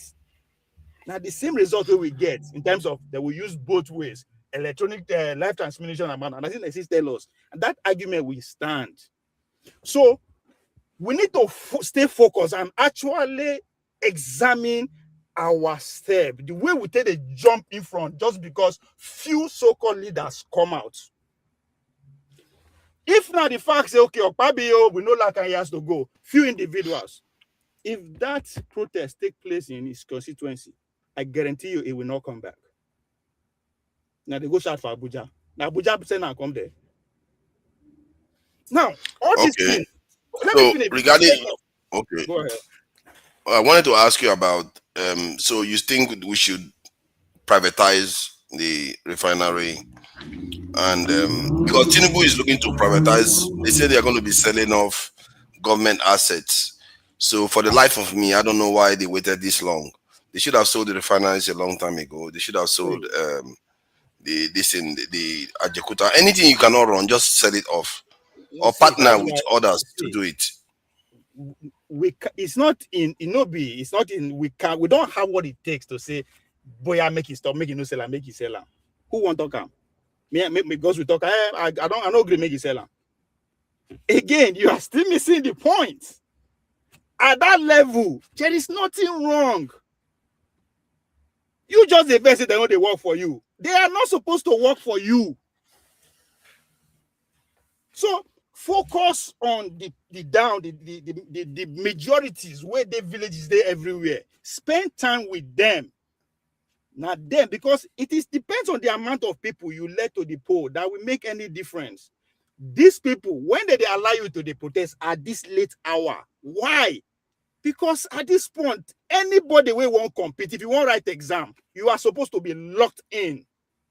Focus on your own advantage. They announce them. This is what this period is about. But them, they gather, they carry us. How many times you have? So the point is, at this point, they are spending money to make sure you don't take people to the poll. You understand? So they know they say make you know do whatever you want to do. It is too late for those guys. I won't make statement. We haven't done the work. But we know they deceive ourselves. We are shouting on platform and AIT radio. Now only few of us they listen to ourselves. It does not work. We could not stop deceiving ourselves. So to say waiting they go change, it's not up to me and you. We never end them. We have to work Thank for you. it. Let's bring Go ahead, sorry, let me bring this guy in so that they don't get across. You know, they are listening to it politely. You know, they didn't want to say anything, I'm sure. Although Uzo, you know, he's changed his name again. It's because he has met you in the US. That's why he's just being polite. He would have said something. So, what do you make of this treatment of Natasha Akpoti? Let's try to keep it brief so that we can go to other topics. What do you make of this Natasha Akpoti and the Ajeokuta? Should they sell it off? Because everybody seems to be saying they should sell it off. The one they sold before, why is the money? You want to sell it off? Or the one Atiku sold, why is the money? I see with the first say you are hearing sell off. Hold on. That's a very good question. You know, that question is asked there. Because while I was saying they should just sell it off, I have to be careful because in the UK, I remember the minister here, Chancellor Gordon Brown, sold the UK gold. And when he sold it, the people he sold it to, within months or years, the value of gold went up. So he sold the gold at a low price. So government people, they are very, very cunning. They could use this as another way to make money. They go and sell our the plants off cheap, and then some other people just use raking money and just go and flog it away. They will just make billions of this naira, or maybe even millions of dollars out of it. So we have to be careful. Even when you say they should sell it, sure they should privatize it, and you have to make sure the people you sell it to don't go and sell it off and just cannibalize it and do whatever they like with it. Because some of them will just extract the wealth out of it and leave the husk for us. So we have to be careful about that. Sorry about that. So when you are talking about selling, when they say we have been hearing about this selling, all right, selling. So Atiku sold everything. What was left? It's only a Papa Wolf and the Nigerian Porticaja that was left for him to sell. All right, you almost sold all the refineries. Where is the money here? So you can't. Let's just say, okay, you want to privatize it. Tinubu give it to his son. A farmer on the street have no say about how it's going to be run. Natasha Akpoti coming there to to bring it up. What to him is what they call underground attack. They know he's going to bring it up because remember during time of his suspension, this is one of the things he wanted. He was heading to, but they can't allow him to do because when that place is being repaired, Nigeria will be the government will start giving account. But right now it's not repaired. They also pay staff there. If I'm correct, they pay staff for something that's not producing, for zero production. They pay staff for it. That Nigeria will belongs to. So I don't see any benefit of it right now because most of the steel companies have all left Nigeria already. I remember early 80s, 90s, we had only steel companies that produce, not that for final processing. They all left. So I don't know, what they're going to do. For me, I will say they just scrap the whole thing there. They scrap it. No need of putting money to it. Scrap it and rebuild from scratch. Scrap it and rebuild from scratch. If they are putting billions, they know they are putting billions to do it from scratch. There's no need of repairing the one there. Are you saying the government should rebuild from scratch? Yeah, they should rebuild from scratch. That's what they can do. They can't repair that place. You trust the Nigerian government to rebuild from scratch. To build a steel company. You trust the Nigerian government? It's better building from scratch than repairing that. For them to repair that one now, that one now, it's going to cost double for them to build from scratch. No, I agree with you on that one. No, I agree with you on that. But you believing that, because nobody has ever said that here so far, that the Nigerian government should get rid of that one and build another one. What makes you think they are not going to repeat the same drama? So, that's my own suggestion. Drama always be. There will always be that drama. But my own suggestion is to build from scratch. If as you said, they should repair it or do that, it's going to cost Nigeria a lot. than building from scratch. Most of the people in government to like to repair it because I know how it is. If I want to repair, I make more money in repairing than starting afresh. I make more money. For me, for Nigerian citizen, they should tell them to rebuild from scratch. You take them 5 years, 10 years, and build a new one and scrap out that one. I don't think there's anything on that old one that's going to work with the modern technology right now. Except the building. The building still cannot even stand some things on it. I don't think anything is going to work there. So my point is that rebuild from scratch will be their best bet. Repairing will cost a lot. Privatizing it will cost a lot. They'll sell it to their brother. It still costs Nigeria. Nothing. Let it also start afresh and rebuild from scratch. So I don't know the contract they have with the USSR, the former people that did it. The thing can also play a role. You can't sell it. You can't. It's like it can also play a role. We don't know the contract they have with the former builders that built the first one that have not completed it yet. We don't know if there is anything that is left on the clue on the contract. We don't know that yet. But for me, I would say they should just rebuild a new one. They should not sell it. All right. They should rebuild a new one and scrap that one. If it left for me. Also, that project has been on for 32 years. 32 years. Nigeria and the money is going. They're eating Nigeria money. Yeah. No, he wants them to be. They should not build a new one. If it's me, my own confusion. There's no need of the Nigerian government spending money on it. Been known to build anything to work very well. Has the Nigerian government built anything that has worked? Is there anything the Nigerian government has built that we know is working very well? Does anyone know? So why give them chance? Just sell it to private. Nigerian government should not build anything anymore. The one they sold, where are the money? All the one they sold in Lagos, where is the money? Although they do build bridges. All the one they sold, where is the meeting? Where is the money? You see what annoys me? This man came into office and decided that, you know what, this one, and he is supposed to be minister, Nigeria power minister. He's the one that rejected Nigeria becoming going nuclear, power generation. And look at Nigeria again; they're having conversation again. This is the nonsense they do every time. They dance stupid dance. This is, if you check Ajeokuta again, you're going to see the same thing. This has been going on for the last 25 years. They'll say, they want to do this. But nothing ever happens. But the same thing Egypt did, just like the way now they say Nigeria among potential beneficiaries as AU signs nuclear energy MOU with OECD. These same people went to Russia. These same African leaders, they went to Russia for Russia-Africa summit, and many of them came back saying they're going to build nuclear power plant. The only African country that has done that or that is doing that right now is Egypt. Only Egypt. African leaders, Nigerians, they go there, they don't do anything. They just talk. They are incapable of doing anything. I'm beginning to think that it's only private people that can do it.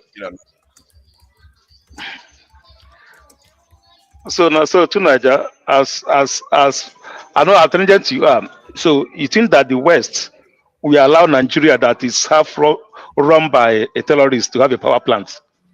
You think so? Oh yeah. They can allow Nigeria to have a mega power plant. Iran had it now. You think so? It's going to be possible. You know what power plant can do. You know what that can do. You can. So if that don't have a security, Nigeria don't have a security right now. They are nothing is working. If they allow them to have a power plant and put things in danger, it's not going to. Man, it's going to be like it's going to be difficult. It's going to be difficult. It's none of their business anyway. Let's leave about the power plant or building the building. Yeah, I know it's going to be our business. So let's first of all, everybody here to stay here. Let's first of all fix Nigeria. Let's fix the Nigeria we deserve. Fix the Nigeria. Everything is possible. Fixing Nigeria go hard though. I think the more approach may be good, or a very, very nasty penalty approach may be good for Nigerians, because Nigeria, the culture I see on the ground in Nigeria is a culture of decadence where nobody wants to take responsibility for anything. They drop rubbish anywhere. The other day, I was on a ride, before I got from just a short distance, I saw 3 people whipping out their this and just start urinating in public. In this is not a federal capital territory. It's like, what kind of? It's like the people you really need war against the discipline kind of measures to change the culture we have on the ground. And if you really want to change Nigeria, that's where you start from. Because if you are used to making sure things are done right, you are more likely to behave properly when they ask you to do something for the state. Because right now, I don't see that happen. That's why we can't build anything. The federal government can't build anything that works. Apart from bridges, they are not the one that even build it. It's private people that build it for them. You saw what I'm relating with. You saw it. You saw it. Somebody will get a medical condition. Somebody will get medical condition. We need to empty his bladder. Where you want me to? Where do you want it to be? You want to start making excuses now? You want to start making excuses?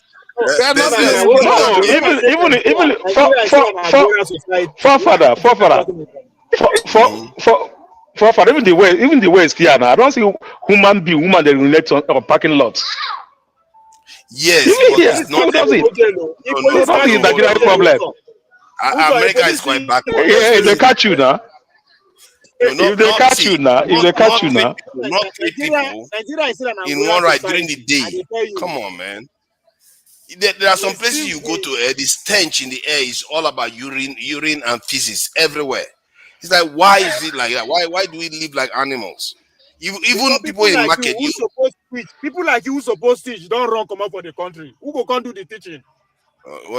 See, the Bible said, teach your children. You can't teach Nigerians. All of them are the way you teach them. He went back. Everything when you see now, see when they pee. You see people pee. Only thing we can see be that. What do you mean? That's the only thing I see. See, if I start telling you what I see, I don't want to tell us. Don't tell us. Some of things I've seen. If I started lamenting some of the things I've seen, man, you would think I'm maligning people. But this one, I'm just trying to demonstrate how callous and shabby our people are. The reasons why we are where we are is not only about just individual government that are compromised. The people themselves have inculcated the culture of that shabby, compromised top leaders. They can't. They throw rubbish everywhere. Everywhere is dirty. Let me ask you, as a young kid, when you did Nigeria, do you people around you behave like that? When growing up in Nigeria as a young kid, were things that bad in terms of what you are talking about now? People shitting everywhere, misbehaving. When you grew up, no, definitely. See, it's hard for me to tell, but one thing I know is that during the time of Buhari and Idiagbo in Port Harcourt, it was a lot cleaner. They were doing sanitation was taken very, very seriously. Okay, and even after they left office, sanitation was serious for a while. You know why I asked that question? Because there were adults in the places who are making sure things are done right. Those adults don't old, they don't die. You that were a kid there, you don't grow now to take their responsibility, you run come out. You are complaining. Who's going to do the job? Who's going to do your responsibility? See, my point is, I agree with your criticism there, but I am not. Let me hear the point. Let me tell you what was going on. I grew up in Oshodi. Paul used to know how Oshodi is, all right? Wait, let me tell you, I grew up in Oshodi. Paul used to know how Oshodi is. Anybody can stand up. Anybody can stand up to pee and poop anywhere in Oshodi. Nobody send you. But right now, as me and you are talking right now, nobody can do that because everywhere has been is clean. All right, fees are clean. Nobody that has sense that will go and pee. But before it was dirty and nasty, somebody can always do that. So that's the problem, right? If the place is clean and good, nobody will, even a madman will not pee there. But if it's a nasty place where they throw trash, I don't know where you went to. I don't know where you went to. If you tell us where you went to, I will tell you where that place look like. That's how people are able to pee in there. I'll give you Oshodi as a sample. Oshodi as a sample. Nobody does that again. Let Paul speak. Yeah, where they started from was Zone 3 in Abuja. Like the guy whipped it out right in the marketplace, in public. Then they just keep doing it. It's like it's just not proper behavior. That's just one. There are many things. If you go to the side of the road, it's dirty. You see polythene bags and all kinds of stuff flying everywhere. Nobody, even the express road that people like to say that Abuja road is good. Like many of them, the drainage system is out in the open. like sometimes cars will crash and fall inside the drainage system. Yes, the drainage system is generally clean and they are generally cemented and all the rest, but yet you can see the drainage system. This is not normal. That is not the completed job. Man, the things we accept in our country is just, and not to mention the debt you see on the side of the road. It's like the standard of everything is too low. And for me, when I saw, with these African countries where I should speak, went to different African countries and they came to Nigeria, the difference I saw, that's when my eye opened. Like, this is worse than I thought, actually. This is what you should be saying on ground when you saw them. You come online when they talk to us. See, no, I say it too. I say it. See, this my eyes have seen. See. This let me give you one of that one. Hold on now. Let me give you one of that one. Talk now. Allow Paul to say something now. Paul will tell us his story. Allow Paul to say something now, please. Paul has had many lives. So let me just give you one of these last one. This last one. You know one that happened? We wanted to throw rubbish away because I didn't want to be dumping rubbish anyhow. So we paid people to come and take the rubbish and go and dispose it. So when that happened, the people that did that, they brought the bin back. Our bin is fine where it is. Then this guy that called the people to go and throw the bin away came walking by and looked at the bin, opened it up. He saw a plastic piece of paper inside the bin. He took it out and threw it outside. I was like, I didn't know what to say to him. Rubbish is inside the bin. You brought it out and threw it outside. His own thinking is that he's trying to please me. You see the logic there? He's trying to please me by saying, I've cleared the bin. But he's actually defeating the original purpose of getting the rubbish away. He just threw it outside next to the bin. I was like, I couldn't criticize him because I knew why he was doing it. I knew his intention. But that said, this is Nigeria. Believe me, I'm not following that culture. I'm trying to hold my own self accountable as much as I can. It has nothing to do with culture. It's a fact of you have failed as an adult in your responsibility. Look at that. Look at you. You are a failure too now. What are you going on about? Let's bring Paul in. Let's bring Paul in. See why we say this, why we are saying this. Say what you want to say because I'll play a video that will shed light on some of all these issues. Please go ahead.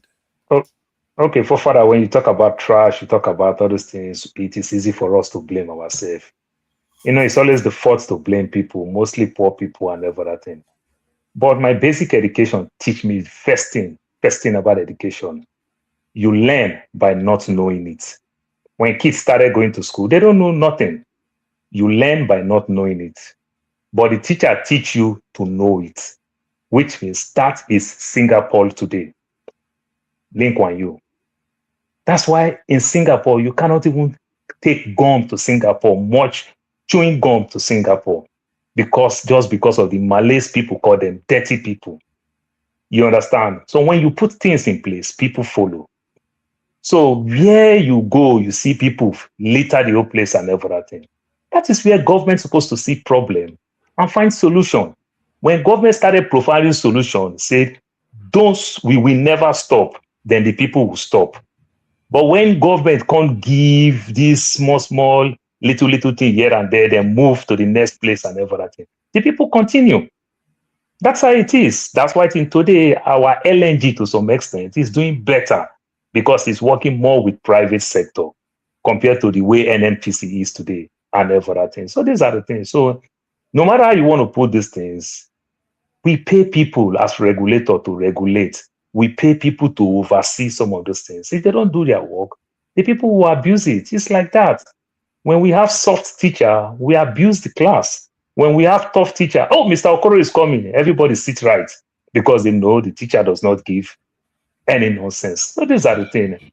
Then I will go to the... what is the state of our data still, Alaja? Oh, yeah. That's why I quickly joined in and everything. I was very, very tired. Alaja is actually not working. Even though after Atiku sold it, they sold it to another company, and it's not working. But the beauty of Alaja and Ajeokuta... The company that bought it was in 2017. They were working on it. Then pandemic struck in 2019 to 20, and they just stopped there like that. Oh, no, no. Several times, the first company that bought it, I can't remember the name now and every other thing. It worked for some time and every other thing, but not really, really working. But the thing is that they really structured Alaja very well. Like Alaja, there's a railway that can carry heavy duty from Alaja to Ajeokuta and everything to convey themselves. Then Alaja is also structured, you understand, with the sea and everything, so that to carry heavy duty, tons of steels and the likes, this is where they can take it, like in terms of export, in terms of using, like, say, flat barge to convey it into other places, other states and the likes and everything, to use through a vessel or to go through cargo. So there's a railway that connects all these things. So, like forefather, like you keep saying and everything, if they sell it, you understand, it makes sense. But all the previous one that they sell, what did they do with the money? This is where I come in, because this thing is really, really strategically positioned in a very good way. The raw materials, they can harness more of the raw materials in Kogi. That's why they put the Ajeokuta there and everything.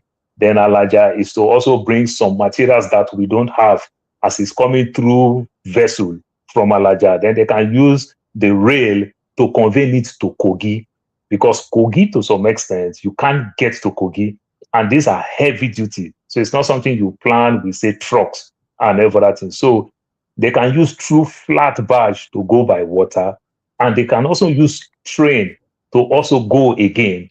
You understand? It's a double whammy. Fantastic plan. The people who really design these things and everything. But for me, the way Fofather said initially, then Uzo tried to ask some questions, which I do like and I support very well. We don't need to sell it. All we need to do to privatize it, maybe government can buy some limited shares with their equity. Like, we own the land, we own this place and everything. So government cannot be much in control, like the way government don't have unanimous control in LNG. That's why LNG is working. So you see somebody like the Davido's father become billionaire and everything, because he's coming from the private sector. You understand, and everything. So these are the things. So if government do that and get some shares and let private sector do their thing, these things can work very well. Then another part of it, how do you play the politics, and how tall do you stand for your roadmap in terms of the politics? Because Nigeria is trying to play clever by half. We don't want to leave this America. We don't want to leave this UK. And at the same time, we want to do business with their enemy. You see this Trump thing that have started, it will never stop.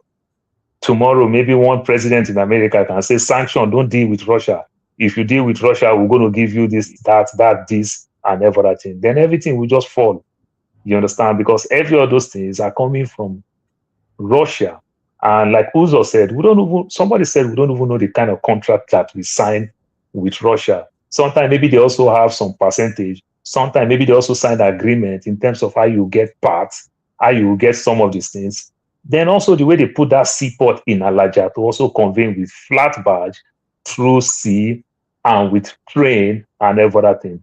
Some of the materials, we may not really have those things. Back then, when they did these things, Russia and Ukraine still have good relationships. So some of the materials that we can also use to make these things work perfectly are also coming from places like Ukraine, Russia. I forget the African country now. I can't really remember very well. Whether Burkina Faso, so I can't remember. Some materials that we really, really need is also coming from there. So these are all the plans. So if government must do anything, is to understand that we'll sell this thing, we'll take some equity, you understand, but not in control, so that things can work. That way, government can be using it to say, okay, we are making soft money there. They did something like that also with Niger Dock in Lagos.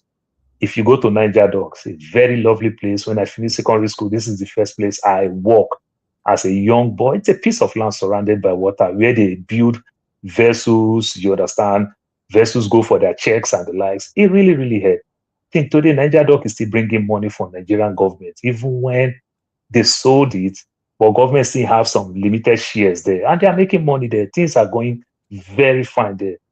So these are my kind of expectation. Some things you say, oh, government can sell. Okay, take for instance, we left a national secretariat. This is since 1991. or 93 or thereabout, I can't remember. Ikoyi there. That place is still lying fallow, doing nothing. You understand? That place, they can use that place to set up a nice 5-star hotel. You understand? These are the things that they can solve. Or even if you want to level the ground, if you want to create anything, I just think it works. But at the same time, government are not really ready. The only way government can work very well, I will still use Link on you. If our ministries and our parastatals are not so strong, government will never work. But when we have strong ministries and parastatals, no matter the ministers, remember the ministers are politicians who see themselves that I will come and go. But the ministries and parastatals, these are people who see themselves that I'm going to work 35 years, like my father would say, 35 years meritoriously. They like to pride and say that I work 35 years meritoriously. I take this, my gold watch, whatever. But when you make that part strong very well, these are the backbone of any government. These are the people that will report government. These are the people that will leak everything. These are the people that have the files. These are the people who have the record. These are the people who know when government want to when politicians want to compromise the good work and everything. But if our ministries and our parastatals are not working, we're only wasting our time. We go nowhere. I'm telling you, we go nowhere. Do you think that a measure like war against discipline might be part of the mix if a government has that kind of approach where, you know what, you have to have solid sanitation? And in PH, they actually made it mandatory. You have to paint your house. You can't leave your house messed up. You have to change your toilet system to, like flushing toilet. I've forgotten what that is called now. So they mandated so many things, and you can see that the streets, they even made people plant flowers in front of the building to make it like Fashola traveled to Singapore and come back and make people plant trees. Fashola did some couple of things here and there, which I do like in places like in Magodo Estate, I could remember. So many people bought land. Just imagine the next man to your land bought a land for 5-10 years, refused to develop that land. The place is growing all type of weed. Because to him, he want to buy a land for 20 million and wait for another 5 years to sell that land for 100 million. And Fashola claim the land, or Fashola make you understand that if you buy a house, back then we say you pay tenement rates. If you buy a land, then you pay land use charge. That's how they change Lagos to what they call now land use charge and everything. So if you buy a land under 1 year, you don't develop it, then you start paying profit because you keep that land to make profit. Then government also benefits. So when you understand that the land is lying fallow and you are paying for the land, you either develop the land or you just sell it and let go. So, but when you talk about war against the discipline in 21st century, you must be careful because we don't also, I still use the word ministries and parastatals, where you give some top government officials power, they abuse it in seconds and everything. By the time they abuse the whole thing, you still get another bully, you still get another thug everywhere. The way they disgrace us in the airport, like you talk about the show speed and everything, they disgrace us, they abuse all those things. My concern is that government should stand up in this 21st century. Where you see problems, stand tall to make sure that we're going to solve these things. How do you solve the thing? If you go to Bagara Teaching Hospital and you sack the director there, you understand, of accounts, you sack the director of this, you sack top people, you understand, from top to bottom, people learn fast. But when you start using the ordinary man as scapegoat, nothing change. Because it's Oga that is also sending the ordinary man to go do these things. Lee Kuan Yew himself was very, very strict with those rules that he put in place. Like I said, in this 21st century, it's going to be a different thing. The way the world is turning to a village. Because we want to remain shabby forever. For father, if not because of the likes of this kind of Peter Obi, they don't really play those kind of dirty politics that Tinubu are playing. If they go spend money and lobby all this America and everything, what do you think will be happening by now? These are other things.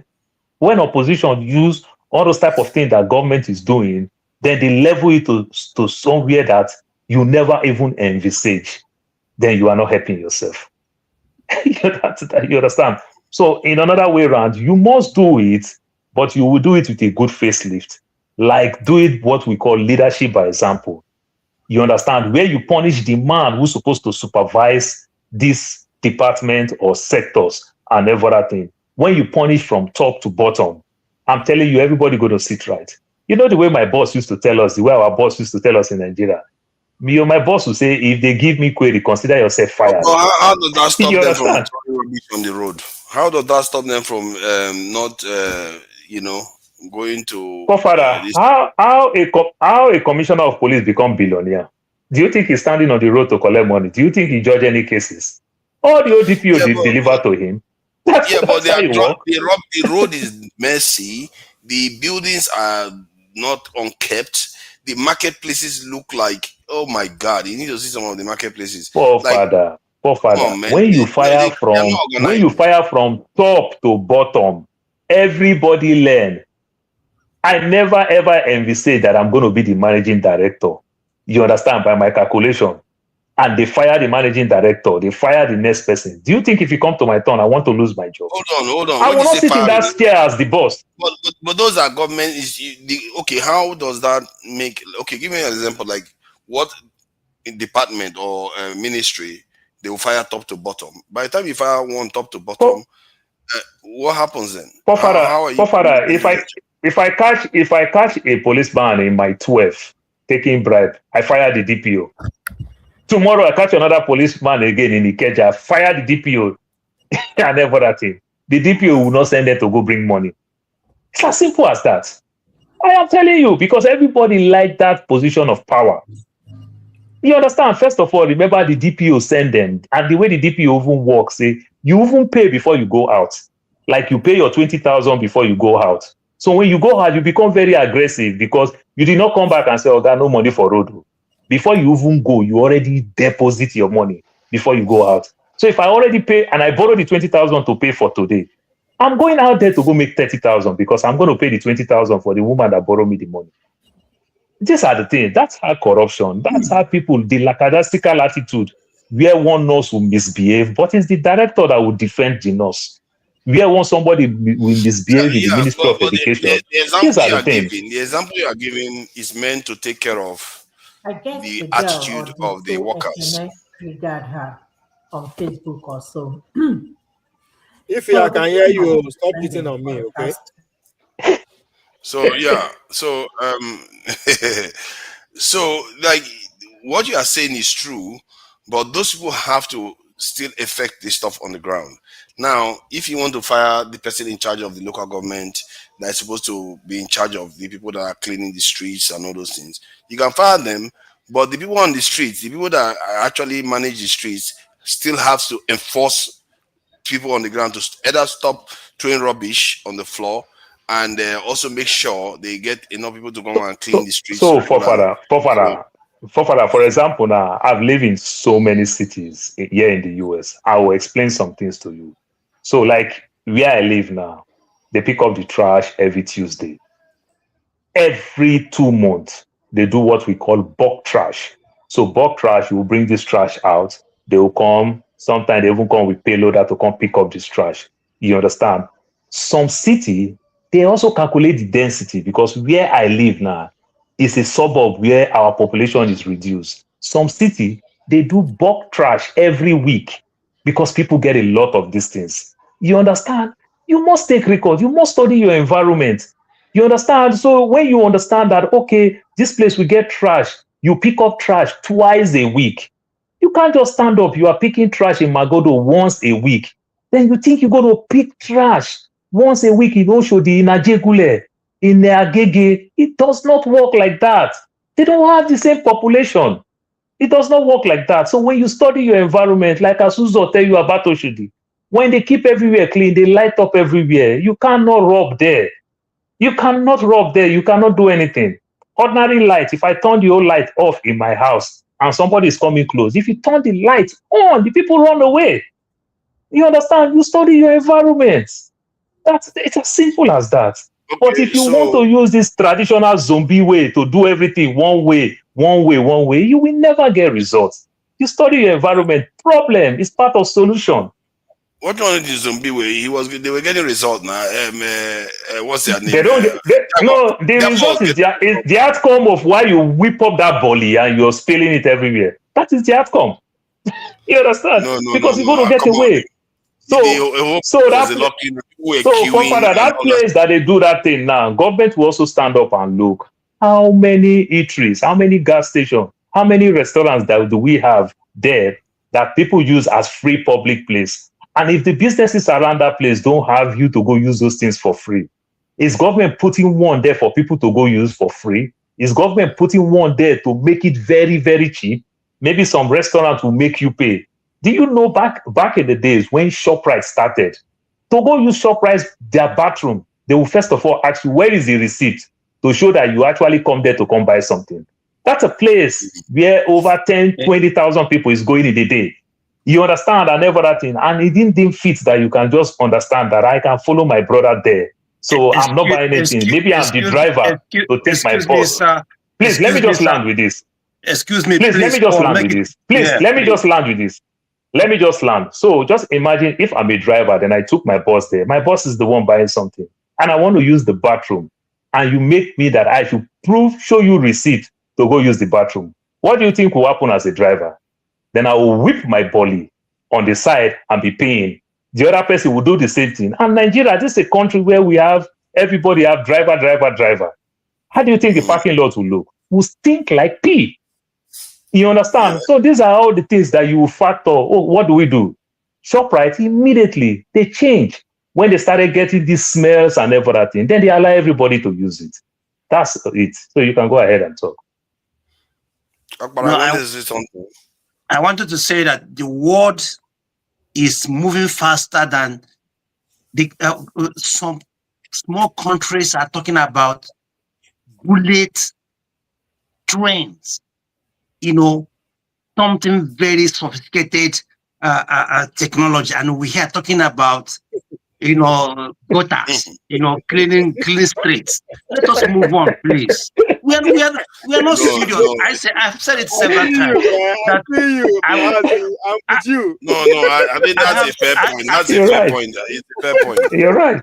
I agree. Please. I agree with you, man, Mazi. I equally agree too. So let me play this video about this guy saying something about we as the people. He's not finding us funny, and let's just use it as a break and use the last hour to just round up for this topic. So I'm just gonna, you know, just to make it a little bit more level playing field and play this song first to appreciate some of our rich culture that we have in Nigeria. You know, which one is this one now? You go show video like say you be colonial master. What are you going on about? You can't video where you show, man. What this guy does. This is our people.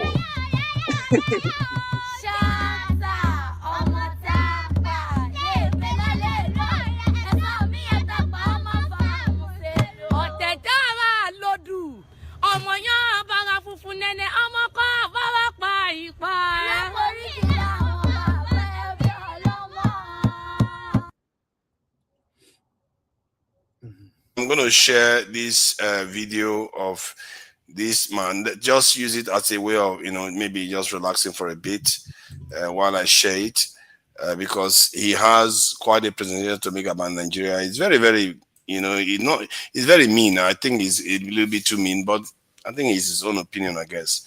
Let's hear him a bit. The development of Africans from childhood to adulthood and compare it to the experiences of people from Europe, North America, Korea, China, and Japan during the same stages. The challenges faced by Africans are cultural, not inherent. Africans have not developed a comprehensive understanding of the mathematics of setting up societal structures that benefit everyone. Black Africans tend to be self-centered. They are often not raised to prioritize selflessness or charitable acts for the betterment of their communities, towns, cities, or countries. This cultural backdrop may explain why altruism and philanthropy are less common in Africa. Let's focus on Nigeria as our example. The reality in Nigeria is quite similar to that of Senegal, Kenya, or Angola, despite these countries being thousands of kilometers apart. It's fascinating how alike Black Africans are, which makes it perplexing to me why there is so much animosity between them. A child born in Nigeria is often given a foreign name and is taught that either Jesus or Muhammad is their savior or path to heaven.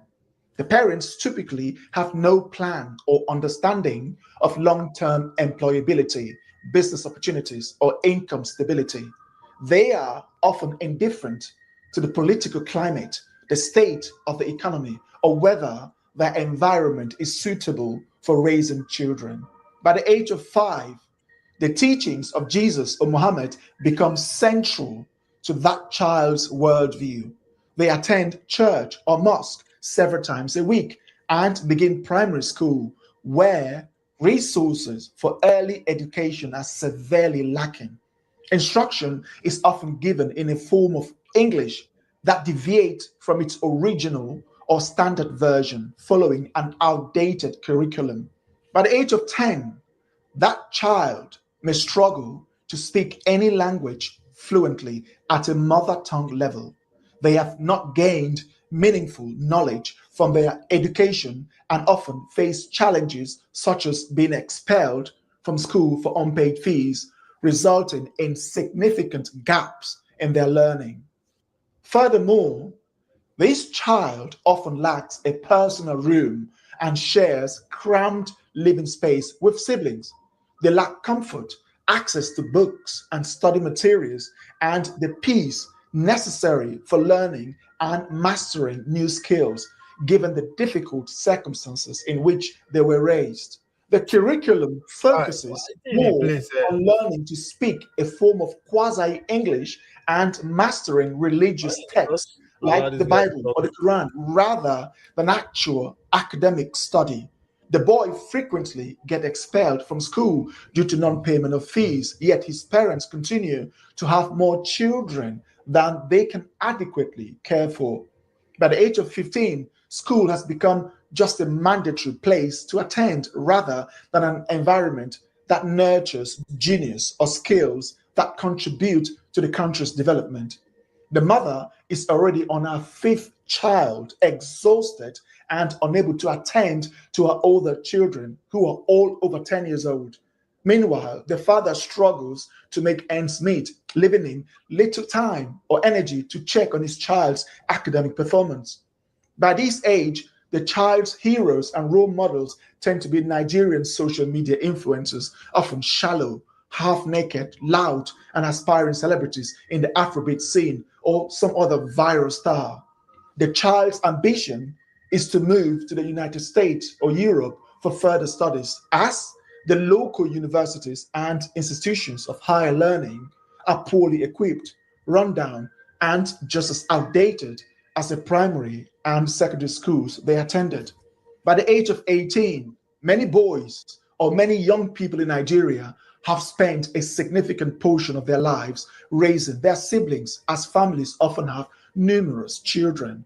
Children are stepping into parental roles while their parents are busy having more babies, believing it to be a blessing from God.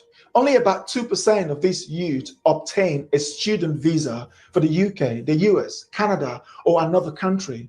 Those who succeed graduate from Western universities and often do not return to Nigeria or Africa. Meanwhile, around 90% of graduates from Nigeria's outdated, poorly equipped universities earn degrees in mass communication or computer science and the other subject. But with that, they've never had a chance to see an actual computer. How could you have a degree in computer science but you've never seen an actual computer? Many students miss classes about 60% of the time because universities are so overcrowded that 30% of students lack classroom seats.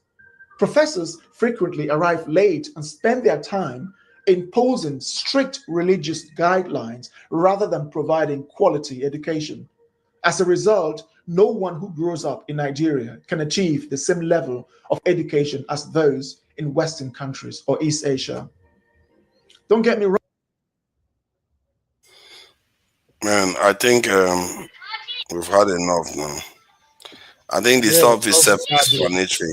How garbage and nonsense. Oh, look at them! You see all these enemies of progress. Why is he garbage? He's telling you the truth of the No. I situation. like that question. No, to some extent, it's a No, generalization. you generalize for everything. Both garbage and reality mix them together. Oh Exactly. God, So, hold on I'm now, sure because so he's gonna say that. let's okay. I mean, let's. Are we just talking at Mugu? How you want more? No, go ahead. Okay, we can time it then. Let me time it. Everybody, you will have 2 minutes to respond. So why is it garbage? Now, let's first of all analyze the language, the words that he's using. It's when the first place when he first lost me. Now, when he said many Africans have not understand the mathematics of having a certain a city setting and where it benefit everybody. Am I right?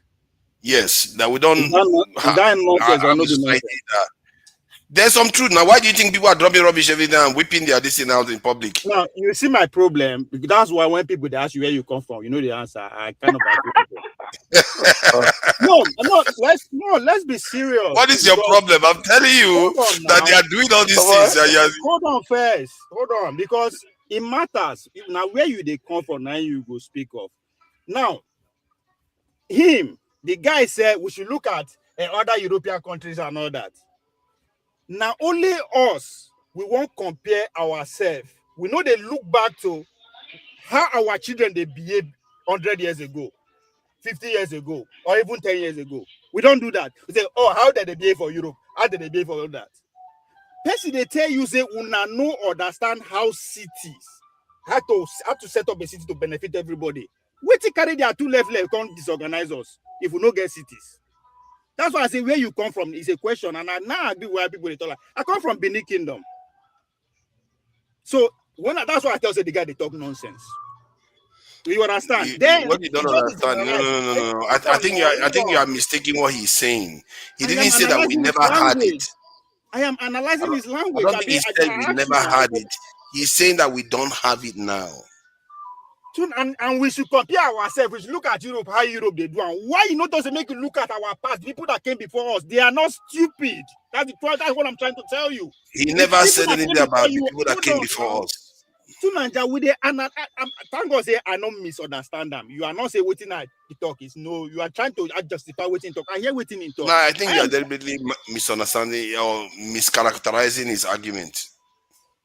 To Nigeria, can somebody else actually repeat what the guy said? Maybe I know hear the English. Maybe I can find it and play it again so I can hear it again. Africans don't understand the mathematics of setting up a state, a city to benefit everybody.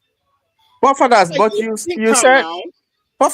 you said that there is some truth. You use the word some. That means some of the things when you talk na lie. Not be everything. Yes, no. Yes, of course. Some of the context I don't agree with his context. He just generalized, not lie. He generalized. You understand? So I mean, see, to Nigeria, somebody is telling you your story. Now I be Nigerian, he's telling my story.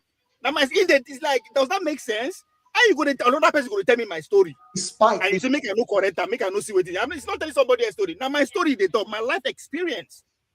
So you say there's truth in what he's saying. What's true in the talk? Tell me what part is true. So hold on. That's what I say. Almost everything he said is true. That's why I say you were in Nigeria, you saw something going wrong, you called a shot for internet, and you are an adult. That's the problem right there. So if you want to compare today's children, compared to how their fathers were behaving, how their grandfather were behaving, that's how society actually assess themselves. That's how America does it. Like they go back to generation. So this man, they say, look outside. Like that's to tell say, not that what he said that we don't have the mathematical sense of set. Okay, I think you are right. I am always right. Now just stop going on. You're not always right. I just think you're right on this one. Now, so again, when somebody they tell you your story, you go watch and say, "Come, this thing." Yeah, this is why I say you are right. Hold on, let me say because he said Africans have not developed a comprehensive understanding of the mathematics of setting up societal structures that benefit. See, that is an absolute statement. Africans, he never qualified it like now and everything. So that's why I say you are correct on that front. What the heck? So then at this point, you can't make a day listen to. I mean, these are content curate. As I said, now it's telling I you disagree with the obvious argument too. So he's telling you your reality in front of the whole world. They say, yeah. Are you, like, what's Oh, look at that. Your time is up anyway. Let's go to Uzo. Let's go to Uzo so we can do it. But Ovie, the guy may be talking about 21st century, the way government works. You understand? We know when it comes to history and everything, things have changed. Things have global standards. Global standards. Because hold on. Let's not keep it on a night. You have spoken more than your turn, man. You've taken more than your turn. Sorry, let me clarify what minutes now. He misunderstood me. Let me clarify it. When that guy 15 seconds. He now went ahead to say, look at how other people they do it. That's where I got more angry. You understand? Why should I look at them to actually say that's the right way to do it? This is why I say some of the things he says I agree with. That's I disagree with, because the way he doesn't contextualize it properly. He just makes blanket statements, and I think that's what everybody seems to be saying. Uzo. When they tell me my story, I know him. Uzo, they say on and on know how to form society. You don't understand the mathematics of forming society. Is it true? As I said, the guy missed jargon and everything. I don't mean jargon. I mean missed jargon. He missed everything together. It's just like when somebody wants to. It's just like this thing happening between Isaac Payoshe and Kubana chief priest. It's not generalized every Igbo person in the same umbrella, and that's what I always say. Yeah, if you are dealing with something, deal with things you are dealing with as it is. Don't put everybody on the same umbrella and generalize everybody and call everyone stupid. So I don't think I will be talking about what you guys just said. Let me just yield for Ify to say something. I don't see anything I will say there, because we all live in Western world. You know, they still have their bad side and the good side. Nigeria the same thing. Nigeria have good side and bad side. So let's not think that Nigeria are bush or Nigeria no. It's not that way. So I have nothing to say about that though. Thank you for that. Paul, what do you make of his comments? Do you agree with everything, or what do you disagree with? Yeah, I mean, I agree with everything, but sometimes at the same time, like, let me pick some positive part that there's something Asari Dokubo said that makes me, if I use it for what he said, I want to agree with him. Remember when they kidnapped those girls in North and everything? When they come outside, these children are writing WAEC. You understand? But every one of them that they pick, these are children who is writing WAEC. None of them can speak pidgin English, broken as we call it. None of them can speak English. But at the same time, these are people who are doing compulsory biology. These are people who are writing physics, chemistry, maths, and the like.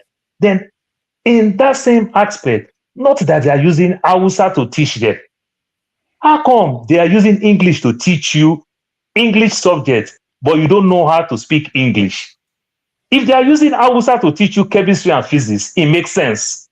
Like the way they use the same French to teach people physics and chemistry. In French, they use Portuguese to teach people physics and chemistry. But are you telling me they are using English to teach you physics and chemistry, but you don't know how to speak English? It contradicts the whole thing. You understand? I can't even understand it. So these are the things that he's talking. So we become very confused people. So the next thing we do, we find solution elsewhere. You understand? And everything. You know, this thing that they call hope.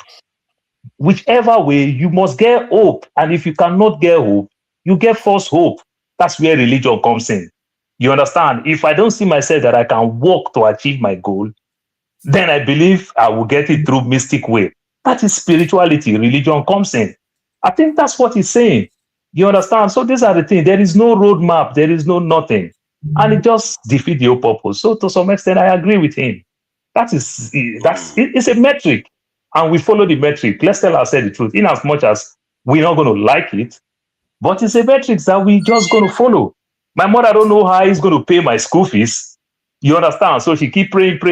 Then in return again, go back somewhere. Somebody might help her, or somebody might also tell her, come and see me in room 2. You understand? Either or both. You will get the point. It becomes, God don't do one for me. Yeah, you see the picture what he said. This stuff. Does anyone disagree with this? That he put there. By the age of 5, the teachings of Jesus or Muhammad become central to that child's worldview. That's a Is lie. that? Oh God. What of That's traditional people? What of the traditional people? What of the how many traditional people? percentage? How many Mr. Tony, just percentage? class it as spirituality. So which is plus the traditional? Just class it as spiritual. Don't put it as religion. Forefathers, you are in the UK. The Heathrow Airport and some other airports is being run by a Nigerian, right? And it's being run very, very well professionally. And it's one of the most busiest airports in the world. Is that correct? I'm not aware of that. What's that got to I do thought that with was the issue? Stansted or Gatwick. That's the issue. The issue is that he cast aspersion on the ability of Africans to run societies, to run organizations. And that's a lie. That's a generalization. That is a blatant lie. This is really where I want to come in. When I get my turn, I need minutes.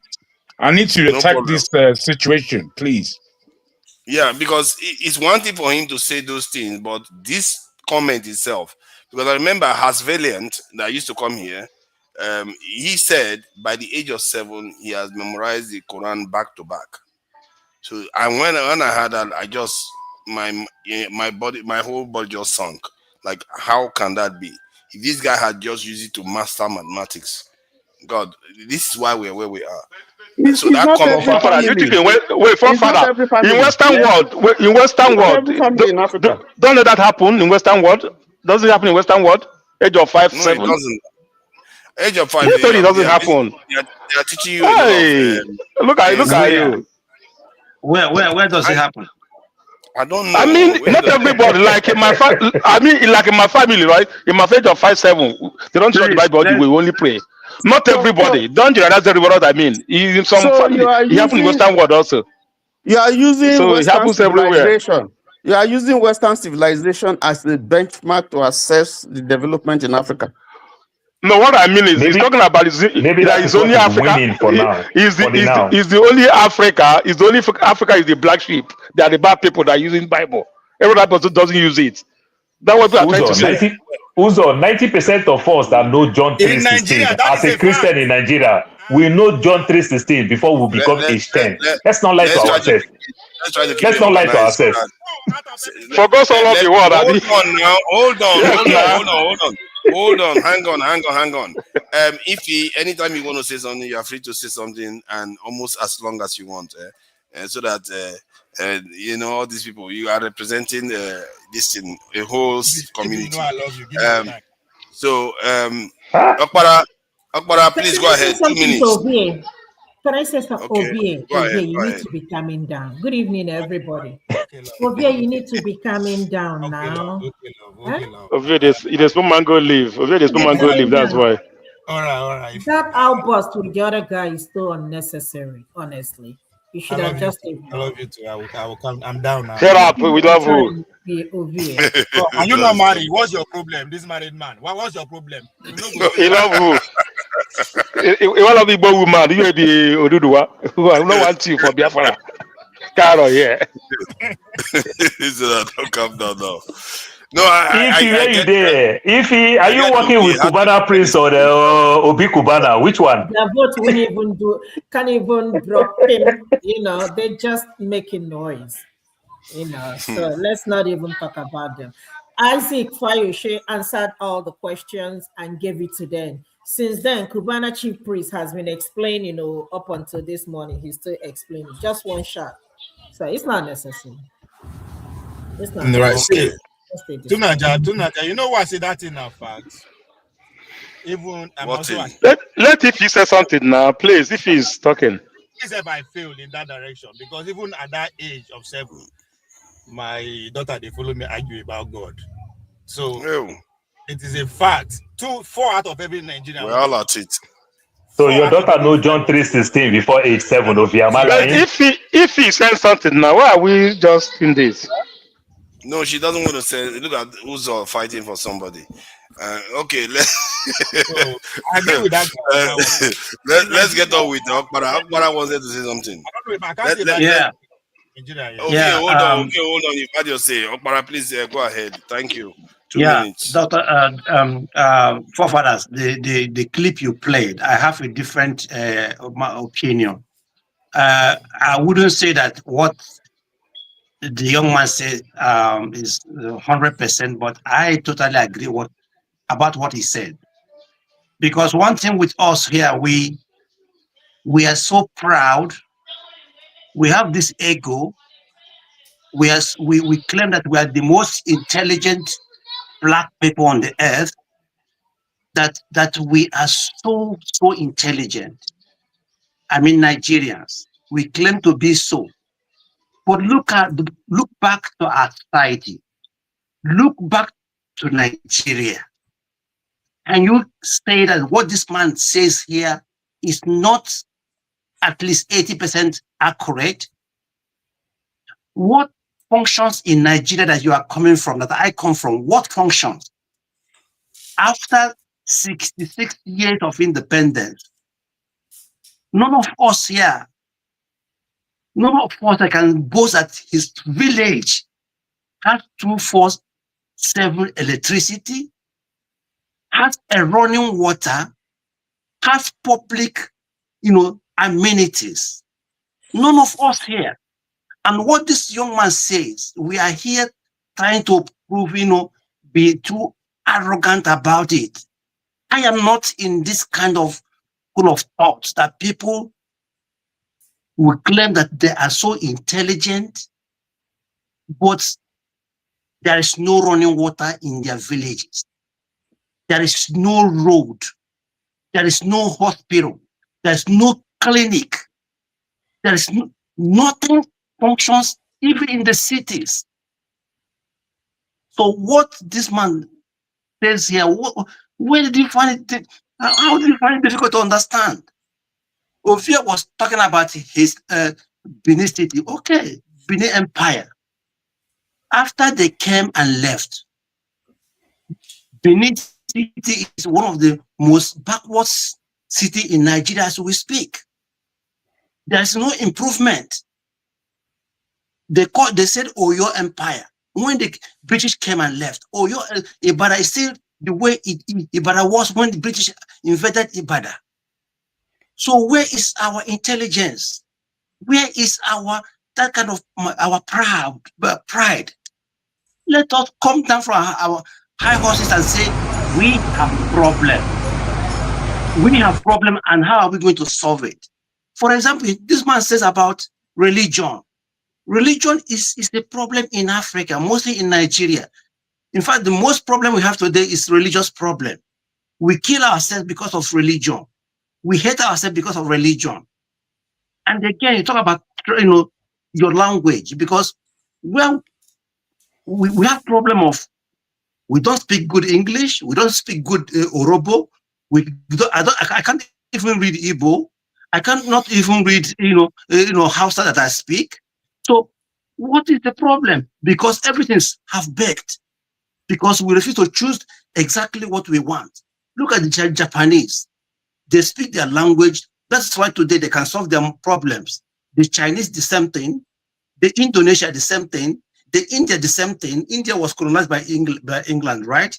But they later chose their language they can understand very well. That is why they're making headways. All the European countries, they speak their language. And that's why they're making progress. That's what this man is trying to let us know, that we chose a language that does not belong to us. We teach our children with this language that we don't understand. And that's where we have problem. If we cannot speak our language very well, my mother tongue, I speak it, but I can't write it. Yoruba, as Yoruba, you don't speak it, or you speak it, you don't write it. So where is our pride? That's what this man is talking about. I love it. I want to hear that out. Forefathers, please send the clip. I want to hear it fullest, because this is what I have been saying here. We claim to be so educated, so educated, but we cannot fix ordinary things in our country. No electricity, no water system, nothing works. No, the hospitals are marauded. They are just, look at the primary schools that our children are going through. If you go to Imo State, where I come from, look at the schools. If you go to Lagos, if you go to Abuja, last time, for I was talking about Abuja, no, all of you, but then you went and saw what Abuja is look like.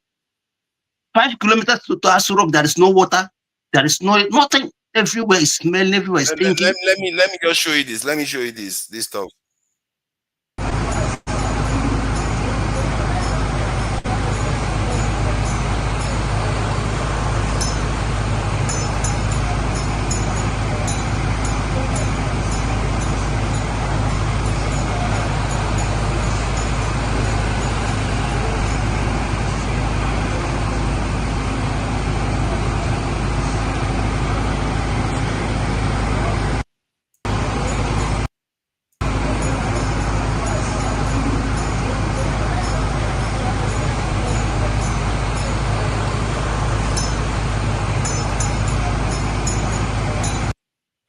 Okay, so the reason why I played you this video, do you know this is in Abuja, in Wuse, where the Banex area, and you will not believe it that I was talking in this video.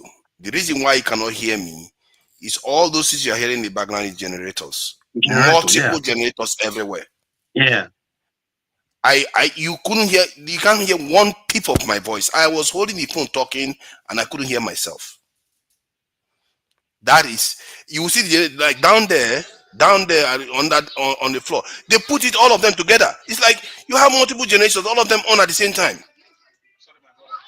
That is how disorganized we are, and I don't understand how we make excuses for this. See, the guy may have used some, over generalization. Sorry, my brother. Sorry, yeah.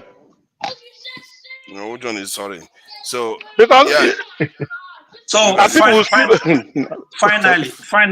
finally, forefathers, that clip you played now, that was a market. That is even that is a tip of the iceberg.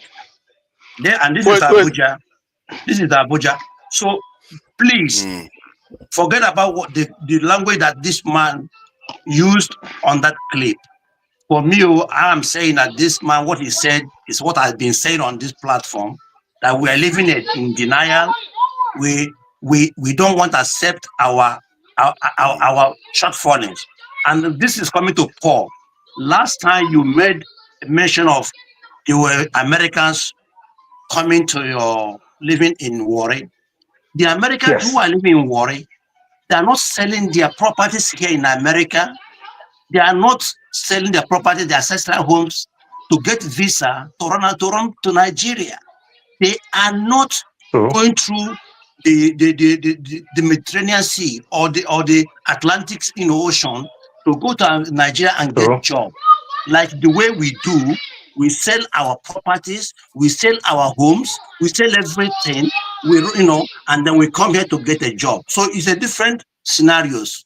The Americans are in Warri. They are there. They are working, and they're not begging for visa. They're not saying renew my visa. I don't know. They're not, when the visa expires, they don't start hiding like us, hiding in Arizona or somewhere in Minnesota here just to escape deportation. That's the difference. The Americans there, but they are not like us who sell our land, who sell everything we have to come here and seek for a better life. Thank you. Forefather, can you please help me? Let me just give a right of reply, please. And you see, when people say make it briefer because Jago, Tone, and who else? Okay, Jago and Tone. Okay, please let me just quickly catch up with this one. Maxi, I think you said the right thing and everything. Let me just talk one part on the soft side, just to throw more sense of humor to it. You said nothing works in Nigeria, but there's something that works very well in Nigeria. OVA may attest to it. Nigeria have the best weed in the world and very, very cheap. That works very well in Nigeria. I can tell you that one for free. It works very well. Church also works. Church and mosque. Okay, true that. That works too. So then. Because language is a weapon. So why should we ignore the language? The language you use. Okay.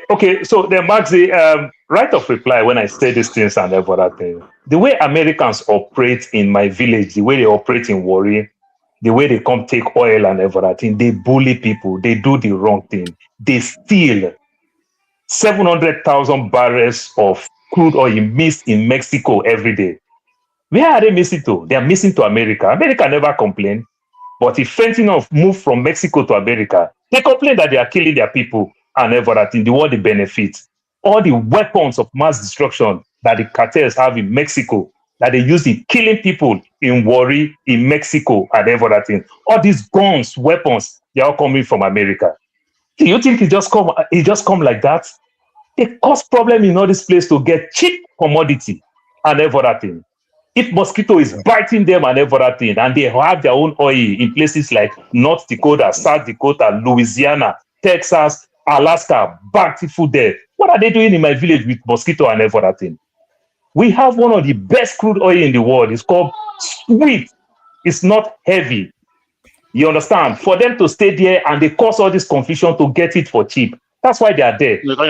They are also living based on economic benefit. Like I'm also here because home is not conducive, because they make my home not conducive for me. That's why I'm also here. So what they are doing and what I'm doing is just about the same. But I don't kill people with reverse psychology. I don't cause problems for make two communities fight because I want to benefit. I come to their land, I work hard, and if I do the crime, I will do the time. But in my place, they do the crime, they never do the time. I will stand in full chest, I will tell you that. They never do the time. All the weapons that they are seeing, nowhere in around West Africa, and the lies that they produce this weapon is coming from them, that they use in causing confusion up and down. Look, let me tell you something. Buhari said something. Buhari closed the airspace of Zamfara State. You understand? Because of the gold that they are taking from Zamfara. Zamfara that have no airports. Shopper will land and take gold. This guy has all type of weapons and everything. Communities are killing themselves. People are running away from that place. They are taking all this gold. How many Nigerian man will spend his money to go buy a gun? Just tell ourselves the truth. These people are not as good as we see them because of the wear suit, because of my other man put something called jazz or voodoo, like you say. Come on now. Thank you, Paul. Thank you. Paul, No. Let's bring Jago in. Oh my God, Chim is there too. You know. Dexter. Oh no, I think I've seen that. You don't let everybody speak now. Make they speak as they hear listening. I think we really need to stick to our time. It's not fair on them. Really, it's not proper. Because I want to ask you. I ask the guy. Please don't ask me anything. I need to repair something. Don't ask me anything. Let me bring. Language is a weapon. Let's leave it for now. Let's leave it for now. I will answer it later. Chim. Am I after Chim? Yeah. After Dexter, then you come on. Chim, what do you make of the video? And he went on to say so many things. That religion one is a very, very strong one. You see that everywhere in the country. Sometimes they block the roads and they just, they make noise, or both of them, so what do you make of it? Religious issues are a very dicey matter. It's and it's something that not just dicey, it's also, it takes our emotions a lot. We get emotionally, not many of us when it comes to religion have the capacity to pull back a little bit and apply our reasoning faculties.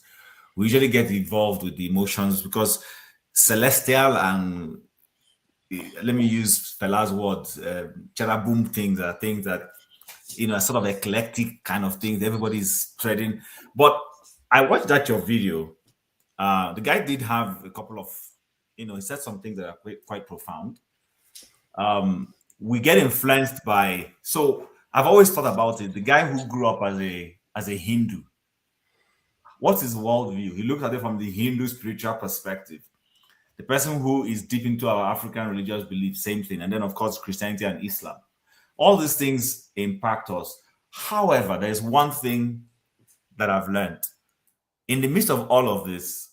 Our application to education and exposure also helps kind of either taper the way we take religion. Let me give you an instance. I'm a Christian, but I grew up in the midst of Ijebu people.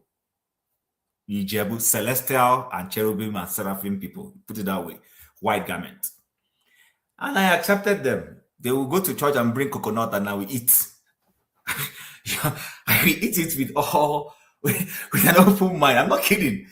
The only time I started being careful was when, you know, these people, Yoruba people, they do have this thing where they fry akara and they come and share. We had neighbors who used to fry akara and come on. I used to eat those things and eat it so well until people started telling me, oh, they might have been using it to do some things. Be careful. No, I'm being honest. See, if you know me, I'm not going to come here and come and paint wrong pictures. No, it's reading the Bible, Saraka. It's reading the Bible. Yeah, Saraka, that's the word. Thank you, Uzo. It's in the Bible. So when it was only when, see my innocence, my neighbors share this and we eat. We had Muslim neighbors from Kwara. They would do Muslim festival. They would kill me. They would bring for us. We will eat. But the point I want to bring up for fathers is this.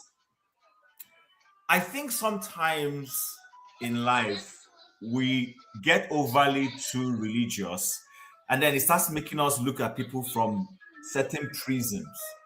That is the problem with Nigeria. Is religion bad? No.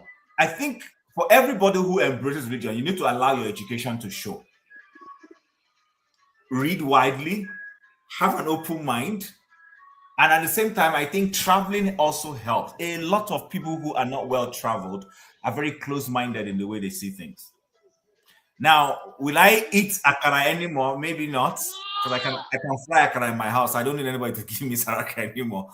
But the point I want to underscore is I think at the core of our problem as a people, who is that?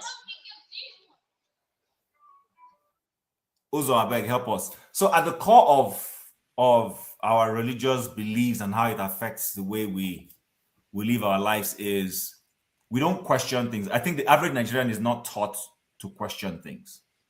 We come from, it doesn't matter whether it is the Igbo, Yoruba, or we're beholden to our culture. I was having a conversation recently with someone and the person threw a proverb and I said, that proverb is wrong. She said, why?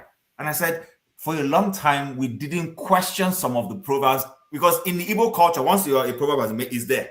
But if you look at the Western culture, you discover that even when they come up with a proverb, they question it eventually. They reform.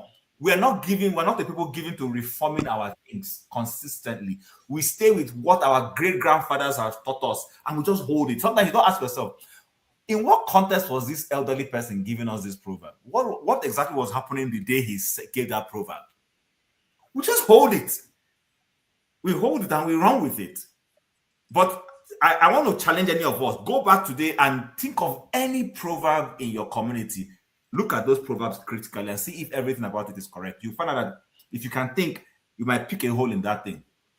Do you understand? So I think our problem is we're not questioning things. And this guy's video is literally saying you should question things. That's what I take away from it. Question things. Sit back and look at, is this thing correct? Do you understand? You know, there's this story about somebody who, one pastor, there's a way he used to pray. And before you know, he passed it on to his children. But that method of his prayer, there was a reason why he was doing it that way. But everybody just borrowed. It's like, I know today, you see some people, and pardon me, Daddy Gio, as they call him, you know, this is quiet way he talks. Do you know that there are people who emulate him? And they're talking in that same way. They don't even know why the man talks that way. Or Kumuyi. You know, if you go and see everybody who started all of them want to preach like him. And he says, Nigerians don't question things. We don't question things. We don't sit back and say, what is this person doing? Why is he doing it this way? Is it correct? Does it make sense? So I think we just need to learn, open our minds. And the day we start doing it, you will see this our Africa will develop. But for as long as we just run with what our great-grandfathers said, nobody takes time to question things, we're just going to keep running around in circles. That's just my summary of what I Thank you. Dexter, what do you make of the video? Do you agree with some of it? I like to think that nobody will totally disagree with everything, apart from people, of course. Forefathers, yeah, thank you. Religion is the opium of the masses. So whether we agree or not, we find out that it plays a role in people's, the way people shape their But views. it's not only about religion, no. He talked about other things too. So it's not only religion, even language, organization, and everything. Anything that kind of goes towards the, well, the truth is this, I think everybody is kind of saying the same thing. It depends on where you, okay, let me give you a typical example. So you have people that they were, maybe they were religious from when they were very young, but assume they traveled outside where they lived, you know, they were not just living localized in a particular place. They don't become radicalized, you know, they don't become radicalized. It adds to their depth of knowledge, okay? But when you have another set of people who you are just taught something and you don't ever move anywhere, you are just localized in a particular place for 20 years, your scope is very limited. You understand? Your scope is very limited. And by the time the child gets to 18, his worldviews have almost completely formed. You know, so that's why you have radicalization. You have people that still today in Nigeria believe that if you say something against a man that died hundreds of thousands of years ago, you have to burn the person. You know, you have people that have those beliefs because their scope of the worldview is so limited to what they have been told. You know, so these are very, you can't, I don't think you can say in one breath, like what he's saying is true, but you can't just wipe it with one brush, like, oh, everything he's saying is true. You know, because in the same breath, you have people that have been motivated, who have traveled out, and what they have learned have helped shape their worldviews, and they've become very good leaders, you know. So it depends on how we look at it and how diverse the individual is. You know, in this age of globalization, maybe that's one of the things that the internet has done, you know, can give people an opportunity to sit down in their room and have a global view. But that is an issue of choice. You know, if people's minds are open towards it. Example, I think recently there was a Nigerian pastor that put a tattoo on his hand, and he had some people coming for him, you know, coming after him and saying, oh, what's not, irrespective, you know. But in one breath, why are they doing that? It's because of their global view of things. So why did the man do that? He went to a community, I think a country somewhere, and he was the odd one out. He went to preach there, and he was the only normal person. Everybody was not normal. Everybody was not normal. So he had to blend in now. You understand? It's like if you, I mean, even take a cue from the animals. You know, take a cue from the animals. The wild dogs will normally rub themselves in the cow dung. They know the cow in the elephant's dung. They will rub themselves in the elephant's dung, so that when they are going hunting, their scent, the prey will not be getting the scent of the wild dogs. You get the scent of the elephant, and the prey will be okay. Oh, these guys are not going to eat me. You know, so when he went to a place that was different, he said, everybody's not normal, only you have the proper haircut, looking cream, and every other person is different. You know, but that's his Thank you. You know, so you know that's something. But one thing that has been on my mind also, forefathers, I think is something we need to talk about. You know, I think we are not really talking so much about it, but we are a little bit majoring on the minor. See, did you know that the country of Lithuania has a population of roughly 2 million, over 2 million. That's a country of Lithuania, okay? You have other countries like Estonia that have populations under 2 million. In Nigeria alone, you have over 7 million people in IDP camp in their own country. Horrible. I was listening to the Arise News. The guy in humanitarian this was saying, oh, 3.5 million. 3.5 million people living in IDP in their own country. And guess what? The communities they have been, who does that? Somebody comes and sacks. This government is very responsible. How can you say headers will sack people from a community? They will run away from their community. Then you will now say you want to resettle them. You want to resettle them where? Where are you going to resettle them? and that is their own country. Think about it. Another country is 3 million, is 2 million, taking care of themselves. In Nigeria as a country, you are saying more than 3 million people are in their own country. And we need to start interrogating this thing, because the truth about it, that in the Committee of Nations, whether you like it or not, if you go to any country, Thank you. We have to go to the next person. Okay, thank you. We have to go, otherwise we're going to run out of time, unfortunately. Jagun, I think it's your turn to speak. It's me. Thank you for your You patience. really announced it. I really appreciate your Welcome patience. me with my fanfare, and understand, guys. Yeah. Guys, good evening, good night, or whatever time it is with you. I'm extremely, today I was just going to listen. I had quite a nice day today, different from my normal days today. And I've come in rather late. Who is Valentine Day? Who is the girl? Who is the lady? Who is No, it's a family occasion. We went. It was nice. You don't hear the nail and the hammer and the nail. By the time they My brother, make you sit down there. Make you sit down there. What it was is it was a family occasion, and we all went out and we touched many places around town. The sun was out, even though it was quite fresh, quite cold. It's been raining for the last 2 weeks, constantly in the UK, London particularly.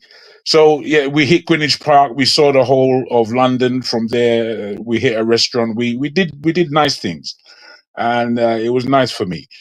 Coming in and listening to the conversation. I suspected now you. Now, so no, my family is not white too. Everyone is doo-doo with me here. And he say, I'm trying to say that in coming in, I was just going to rest and listen to what people had to say. Up until you play the video, and everything he was saying to me was pretty normal. It was my view entirely. It was exactly what Forefathers has been saying as to his vision and view on Nigeria and its surroundings. He used the word shabby. I'm not sure if you guys seem to understand what that word might mean. Shabby, it means unfinished business. It means things that are unkept, things that aren't going correctly. You're looking straight and somehow you don't really know what you're looking at. You have to figure it out. That's Nigeria. That's the complexity of the Nigeria that I know. I don't know how Ovie can be so offended by what he's saying. Forget his language. What was he saying? What was he communicating? You see, let me say something. Language and your first language, your mother tongue, that is the language that you think in. You think in that language. What he said that was profound in my terms, Chim, because Chim did recognize the profundity as to what was being said. But what he said that was actually profound was about the language and the fact that Nigerians actually don't have a grasp on any language, not even their own. And that is fast becoming the truth. There was a time, again, I have to speak about myself and my understandings. My father, his English was clipped. Fantastic English. I'm not even sure if I'm up to his level of English grammar and English words and how to use them and the vocabulary to boot. Wide vocabulary, my old man. Then I look the fact that things are just getting worse in terms of language where Nigeria is concerned. I hear people using S as X in this platform. They will say X. They'll pronounce the X. I hear people that the TH, which is a th sound, I hear them putting that where there's only T. And I'm thinking, why are they speaking it so badly? Why? Then I look at people's writing. If you see people's diction, grammar in their writing, you just have to look in the text, in the comment section. You'll see all kinds of horrible English. And I prefer that they write in pidgin. Maybe they write pidgin. If they're trying to write English, let them do it correctly. My goodness. The closest person to my thoughts today, not funny enough, was Mazi Mazi, my brother. Now, I'm sorry. Mazi Okpara. Okpara. Thank you. He was the one who kind of underlined a lot of my thoughts in that our arrogance is too much, man. We are always offended. I don't like it. Why we are always offended at the truth as well? And I'm thinking, oh boy, come on, man. Let's be men at this level. Or you know, sometimes when I speak with African Americans and I speak about their and I speak to them a lot, and you know my vociferous nature, I'll speak to them as I please. They always get shocked that I can cut them the way they can cut anybody. They seem to laud it that we are the major black people of the world, and we don't need you to speak on our behalf, or don't speak about us. We will speak about you, though. Are you out of your blinking mind? Are you stupid? I can't allow that. I will talk to them the way I need to talk to them. And we can't be so raised in our raised in our conduct in shock. How dare you say this and how dare you say that? When they're saying the truth, can't we admit that it's the truth? What's the matter with us? These are the things that go wrong. Because one person will say, I'm going straight. And all the people around who are supposed to be managing this straight vibe, now they're all turning corner, making things very, very difficult, which is the way Nigeria is, and which is the way we are. Just throughout our speech, we can hear it. And I think it's awful. Nigeria persists in making wrong decisions. Now, I'll quickly go back to the way somebody thinks. Me, because I'm raised here, I think in English. But because of the way I speak, and I speak Yoruba, I understand Spanish. These, to me, unfortunately, are second and third languages. So, because again, I was born in Nigeria, I grew up in a Nigerian household in the UK, I think Nigerian, if you understand what I'm saying. But I'm thinking in English. I dream in English.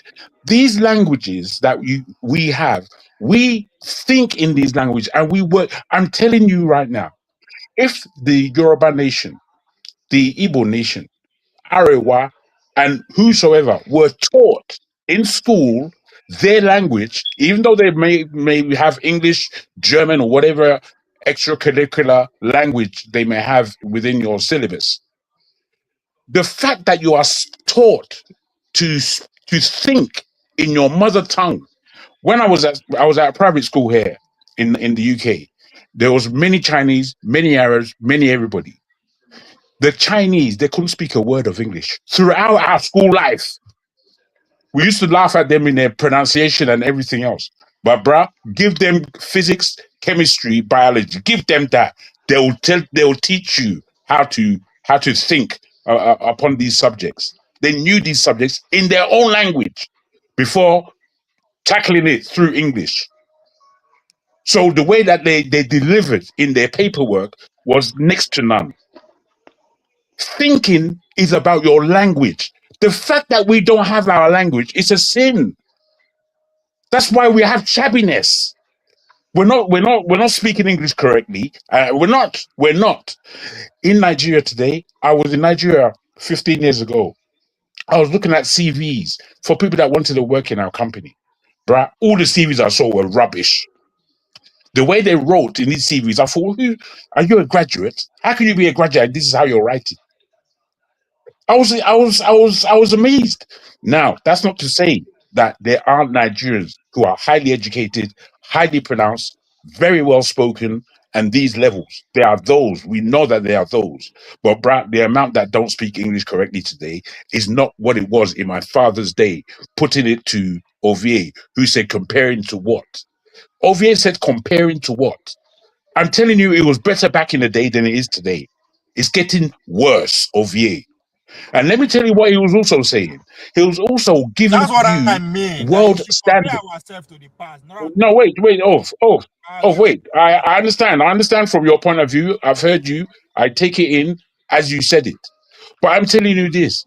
Where Nigeria is concerned and the platform that the cities sit on, Lagos, Abuja, Onitsha, Benin, your own city, my brother. Akure, Ibadan. These are cities that I know, bruh. They're crumbling. They, including Abuja. It's a crumbling city already, crumbling, and it hasn't even been built to the level that we all know in the West a city looks like. It hasn't been built to that level yet. It's crumbling, my brother. Come on, we have to begin to admit certain deficiencies that we have, and not because somebody is saying it outside of us, because there's not one of us that don't think the thing I'm saying today. Not one of us will go to Nigeria and say, this is perfect. This is exactly how I want it. No one, none of us. We're not satisfied with the way our country looks, with the way our country is around our physique. I went to Nigeria and I noticed something. I said the best architecture in the whole of this Nigeria and town planning that goes on is around your own house. But when it comes to public facilities, there's no planning at all. Even a park doesn't make sense in Nigeria. It doesn't. A park, common park, which we in America and in London here, we have around me here, there are about 15 parks. 15. Just in my own locality here. You don't have to go outside of where I live. As I said, I was in a park called Greenwich Park today. It's been there since 1700s. I mean, look, we're not at world standard. Seoul, all these capitals, Beijing, all these capitals of the world that you think of, I've been to many of these capitals. They are perfect. They are ahead of the game. They're not. They didn't reach the standard of New York. They're ahead of New York. We're complaining that somebody is speaking badly. Grow up, man. Grow the fuck up, because it's not good enough. It's not good enough. We're not thinking, and this pisses me off. We can make mention of this and that and small issues.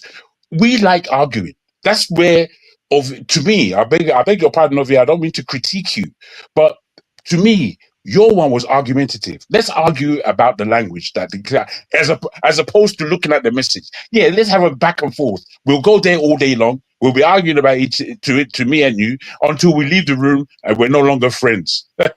That's development. That's fantastic development. That level goes nowhere. It goes nowhere.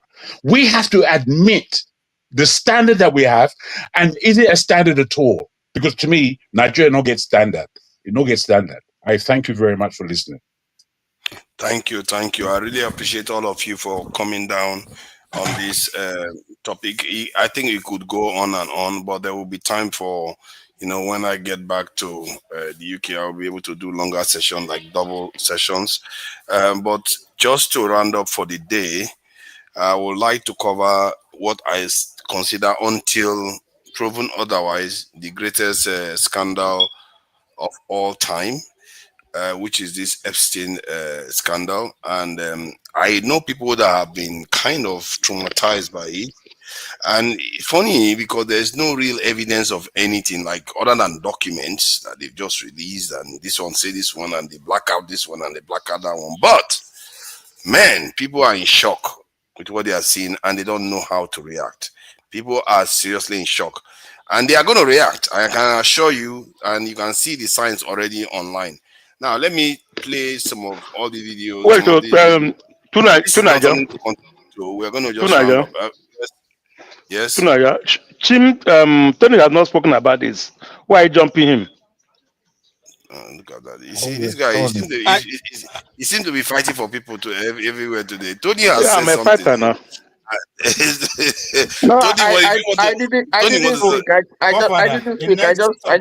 You sure? Okay. Yeah, I did it. Okay. Oh, it's okay. It's okay. Just go ahead. No. There's no time now. Just go ahead. Yeah. There's no time. Mori, you shouldn't have this thing coming, because we are already. It's 3 hours already. That's this thing. This is threshold. Turns to round up. Is that what you're trying to do? Or? No, there's no tons. We have already rounded up. I'm sorry. But I think we can't just be here and we just throw miseducation out there and we swallow it. Language is a weapon. For God's sake, how can you say I should not reason in my first tongue? Now other person's language No, not reason.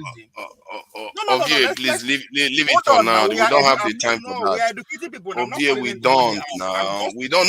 No. We don't have the time for that. I agree with your need to respond, but Language sorry, is we a don't have the time weapon. It's for the it. first weapon you draw So in case of war. I need to deal with this matter. See, let me just present some things and so that we can go. Okay, it's not. I understand your need to respond. Let me take this one out and get this one back public and on. you'll be proud I say something. So see, excuse this lady for cursing, but this lady is they to show you the depth of anger that is going on right now that they've not fully responded to. This lady is basically, from what I gather, she seems to be very, very angry with some of the stuff that is coming out in the Epstein file. So let's just play. I just went towards the end. You get a summary of what she's saying towards the end, I think. And she swears a lot. So pardon me. If you have children around, you may want to take the children out because she is so frustrated that she's swearing all over the place. So I would like us to go back. I would like us to remember kind of where this all started. The emergence of the religious monotheism of the Abrahamic religions that were so rooted in conquest and needing to go out and take that we have essentially gotten to the problems that we have now. Yeah, I'm blaming Christianity, specifically here in the United States. I'm blaming the Abrahamic religions, period. I'm blaming them for patriarchy, white supremacy, capitalism, and this. And I have said multiple times, and in a sense, I will still stand in solidarity with people who call themselves Christians when the time comes. But the part of me that is so fucking done with pretending like there is any goodness in the Abrahamic religions is getting louder and louder. And that inner rage that I have as a woman, I don't know if she's going to be able to shut up at some point. Are you putting this on and we're going to talk about it, or you're just going to leave us hanging? Fuck do you mean? You are centering a man named Jesus. Are you kidding me? Patriarchy centers men. Patriarchy protects men for men and thinks that men are more closely associated with good qualities, good values. Those values you think that Jesus has, kindness. Oh, well, Jesus protects children. Get the fuck out. Women protect children. Men protect men. Get the fuck out. I didn't even bring up the fact that Christianity is inherently cannibalistic. Oh, yeah. What the fuck are you talking about? You take the sacrament after what we've seen? No, I don't have room for that. I do not have room for that. If you think, by the way, tonight I come out this in a bag. oh yeah, purity culture, by the way, Let's go ahead for which is something white else. supremacy, period. Okay. Purity culture sets up a culture of pedophilia. I cannot say that loud enough. And again, it's white supremacy. I'm not doing any kind of comparison between the plights of white women versus women of color. I'm saying that whenever a culture associates a certain group of women with purity and innocence more than other women, that is a culture of pedophilia. Get the fuck out of here with that. Born of a virgin? Do you hear yourself? Born of a virgin. Get out. I'm done. I can't, guys, I'm about to not allow it. I'm about to not allow Christianity, period. Progressive Christian, I don't care. No. The answer is no. Well, what about the ministers who are standing up? No. I don't care. I don't care. What are you talking about? What are you talking about? You always know it's serious when your boy has to whip out the fancy mic, okay? And I'm gonna apologize in advance because Father, you may can you never just let look me at say something before you jerky start the playing same all way. this? I sure as My hell network Father, is I not beg, working. leave this in the for. Let's start something. I beg. Yes, wait, please. Don, can you, if you will respect the moderation, you can't just come Yeah, and. please, my network is not stable. I've been telling you, I've been begging you for 1 minute. You should have come already. Let me finish playing, and you came late.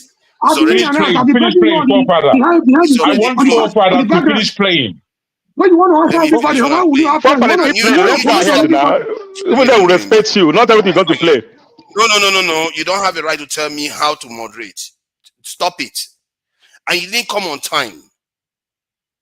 The show technically is already over. I just want to play this because the other topics were more focused on us. I just want to play this towards the end. I really wish I could do 6 hours, even 9 hours, but this is not the time for it. There will be a lot of things that will be happening this year. I can assure you, this world, there will be news going on. So, America, you guys are in America. I've been telling people, you watch You out. know, forefather, I'll beg you to do another hour. Make we they talk this thing now, because the serious thing you they play. You know, We'll this see. not We'll serious. see. Yes, please. Oh, forefather, you can leave it on offline Context if you that feel made that you no want to sense. go. Pizza party and cream cheese Exactly. being top ones. So there was Absolutely, one brother. food word that these people seem to obsess over more than any other one, and that was jerky. Now, this could just be because maybe he was a jerky enthusiast and just couldn't get enough of it. I don't know, rich people are weird sometimes. Well, let's read some of these examples together. How about we do that? All right, so this is from Francis Derby to who knows. Good day to you both. Just checking in to see if the jerky situation has been sorted out. Last we spoke, you plan to have rich beef FedExed to Paris. Just so we're all on the same page, the jerky is shelf stable and can travel without refrigeration. And then we have Karina Shuliak asking Francis, JE is asking to bring him more beef jerky on Friday. Are you also flying on Friday? If not, I would like to collect it from you and take with me on the plane. Now, we don't know who this is from, but it's to the devil. Jerky will be with me when I get to ISJ. I can come tomorrow and take care of white tuna if you'd like.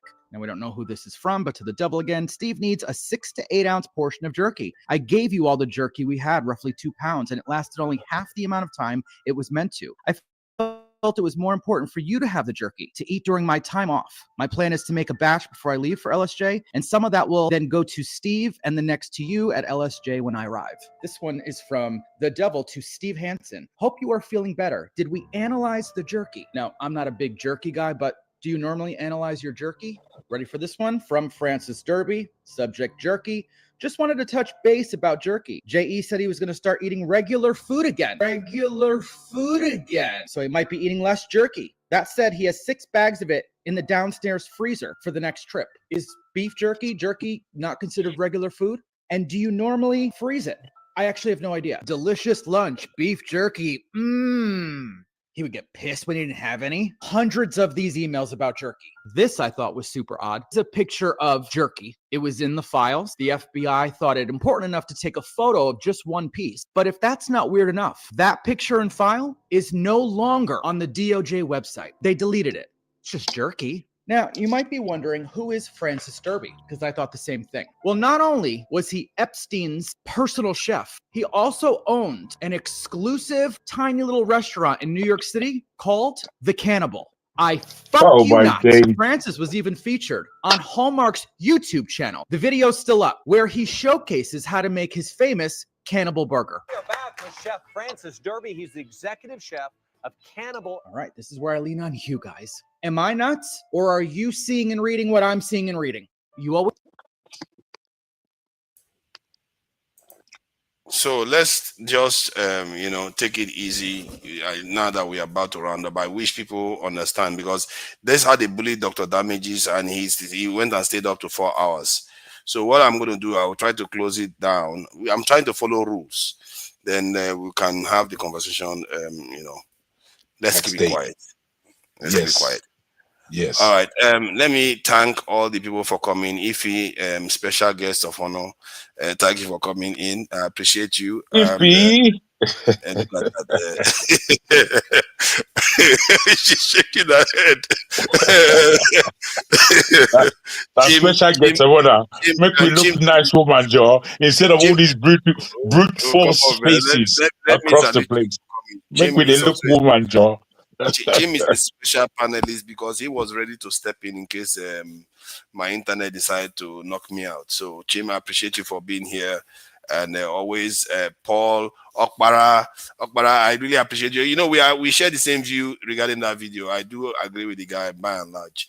So thank you for coming. Nokbeolo, hot one. I spared you. Omori is coming in. He would have started another one. So Omori, take it easy.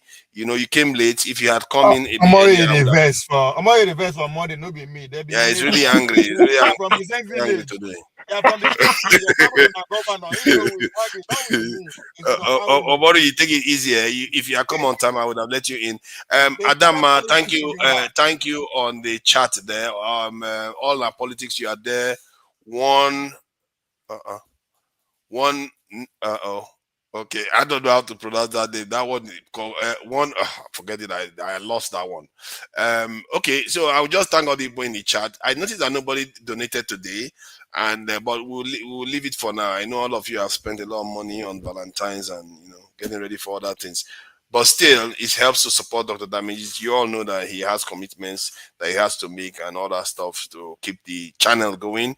So it's the least we can do, just support the channel, because this world right now is not the world we think we knew. Even I am completely flabbergasted by some of the things that's come out in the last 3 weeks or so. It's just mind numbing. It's mind numbing. People are just like, they are caught forefather. What did you talk has to be said.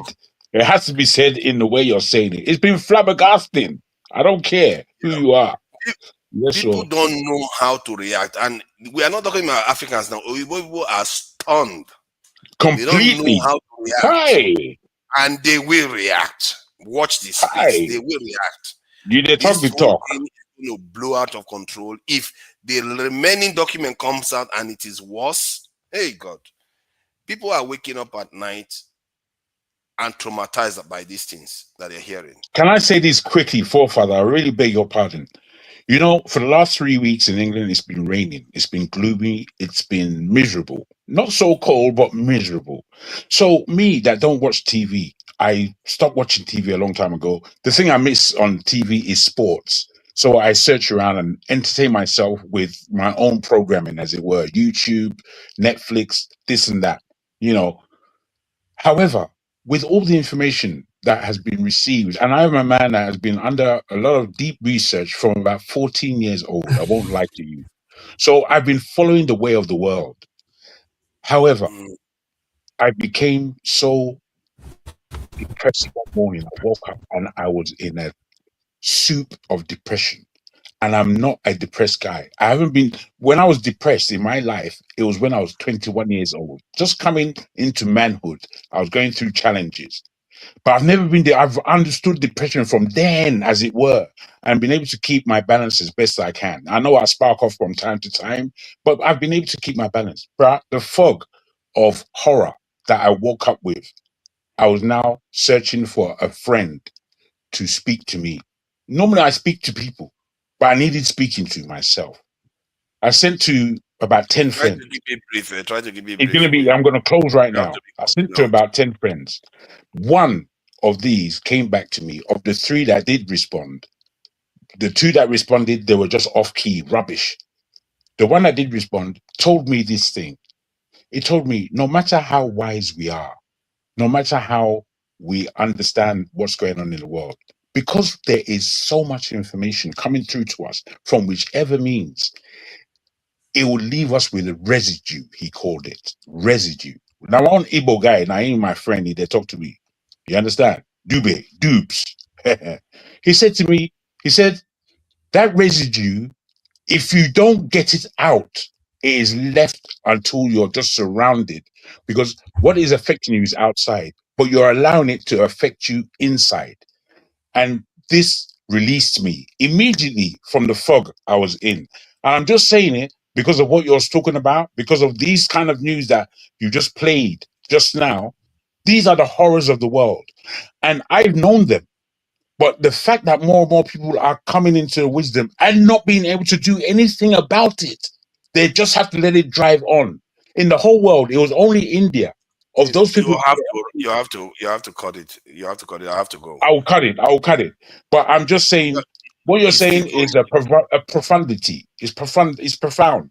And I hope that none of us is missing it, especially those of us who call ourselves religious minded. Thank you for that. Thank you for that. Let me just, Adama, let me thank you again, because she has been very supportive. Daji. I see you there. Equity, fairness, and justice. I see you there too. Nato Jebulu, a black beauty as always. Thank you. I'm sure I murdered his name. I'm sorry if I did. I really thank you all for joining us today. And some of these conversations are quite deep. And this period, I don't know, man. I don't think I'm fully landed yet. I'm still floating in the air. The entire thing is just all over the place. So I would like to thank everybody for coming in. I'm going to play us out with more of our culture to remind us of whom we are in these uncertain times. So till next time, bye everyone. Good night.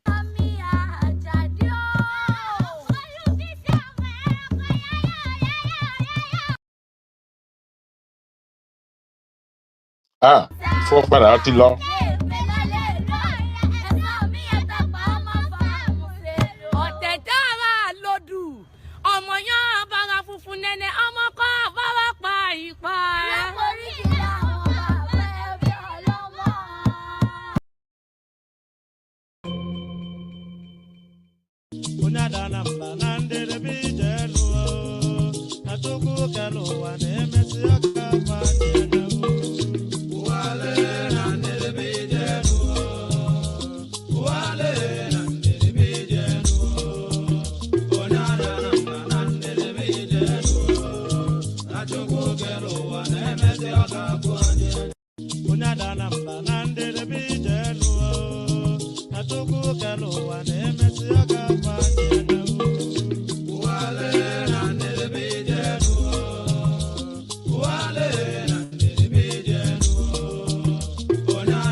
Elijah Sokwabia, Idoni Sokwabia, Namu Abraham, Isaiah Onyamuma, deportation Sukabo, Anile Sukabo, Anto, Alpha, and we're on your map, we're on your baby. Come on, Anyapano, yeah, I have a candle, yeah, you kill him, man, kill him, yeah, you kill him,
Malo when I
Ibadi amu bebu ni won gwe egu na mo ma si bili.